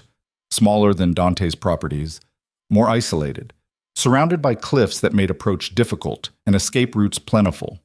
Serena had arranged everything: new identities, bank accounts that couldn't be traced, enough security to give them warning if anyone came looking. "How long do we stay here?" Adriana asked, standing on the terrace looking out at the ocean. Dante joined her, wrapped his arms around her from behind. "As long as it takes. The investigation into DeLuca's network is massive. Hundreds of arrests, asset seizures, legal proceedings that'll take years. By the time it settles, we'll be forgotten. Just 2 more people who got caught up in something bigger and disappeared. And if we're not forgotten, then we run again, keep running until we find somewhere safe enough to stop." Adriana leaned back against him. "That's not much of a life. It's the only one I have to offer." "Then I guess we make it work." They settled into a routine over the following weeks. Adriana worked on restoration projects Serena sent her. Legitimate work, paid jobs, nothing connected to criminal networks or hidden evidence. Dante learned how to cook, how to maintain a house, how to do normal things that didn't involve weapons or violence or strategic planning. Bianca visited occasionally, bringing supplies and news from the outside world. Luca called every few days to report on the investigation's progress. Nico sent postcards from wherever he'd ended up, each one more ridiculous than the last. And slowly, carefully, Dante and Adriana learned how to build a life in the spaces between danger. It wasn't easy. Dante had nightmares: Celia falling, DeLuca shooting Adriana, warehouses full of bodies. He'd wake gasping, reaching for weapons that weren't there, taking minutes to remember where he was. Adriana would hold him through it, remind him he was safe, that Celia was at peace, that DeLuca was dead and couldn't hurt anyone anymore. Some nights it helped, some nights it didn't. Adriana had her own demons. The sound of gunfire sent her into panic attacks. Crowds made her anxious. She couldn't look at her scars without remembering the moment DeLuca's bullet had torn through her stomach. Dante learned to recognize the signs, learned when to give her space and when to pull her close, learned that healing wasn't linear and recovery didn't have a timeline. They were both damaged, both scarred, both carrying weight that would never fully lift, but they were damaged together. 6 months after Palazzo Vescari, Serena showed up at the villa unannounced. Adriana was in the restoration studio when she heard voices from the main house. She set down her tools, wiped varnish from her hands, and went to investigate. Dante and Serena stood in the living room, papers spread across the coffee table. Both looked serious. "What's wrong?" Adriana asked. Serena looked up. "Nothing's wrong. Actually, for once, something's right." She handed Adriana a document. Legal paperwork, dense with terminology Adriana couldn't quite parse. "What is this?" "Closure," Serena said. "The investigation's wrapping up. Prosecutions are moving forward, and Dante's testimony, provided remotely, identity protected, was instrumental in closing several major cases." "I didn't testify," Dante said. "The evidence you provided counts as testimony. The recordings, the documents, the financial records you spent 2 years collecting." Serena's smile was sharp. "Turns out cooperating with law enforcement earns goodwill, enough that certain prosecutors are willing to overlook certain actions taken in the heat of the moment at certain charity galas." Adriana's breath caught. "They're not charging him?" "They're not charging him. Tesaro's death is being ruled self-defense. The other deaths at the warehouse are being attributed to DeLuca's organization turning on itself." Serena's expression was satisfied. "You're free, both of you. No outstanding warrants, no pending investigations, no reason you can't come home." Adriana looked at Dante. His face was unreadable. "Home," he said quietly. "Or wherever you want to go. The point is you're not running anymore." Serena started gathering the papers. "I know you've built something here. I'm not saying you have to leave. I'm saying you have the option now. You can choose."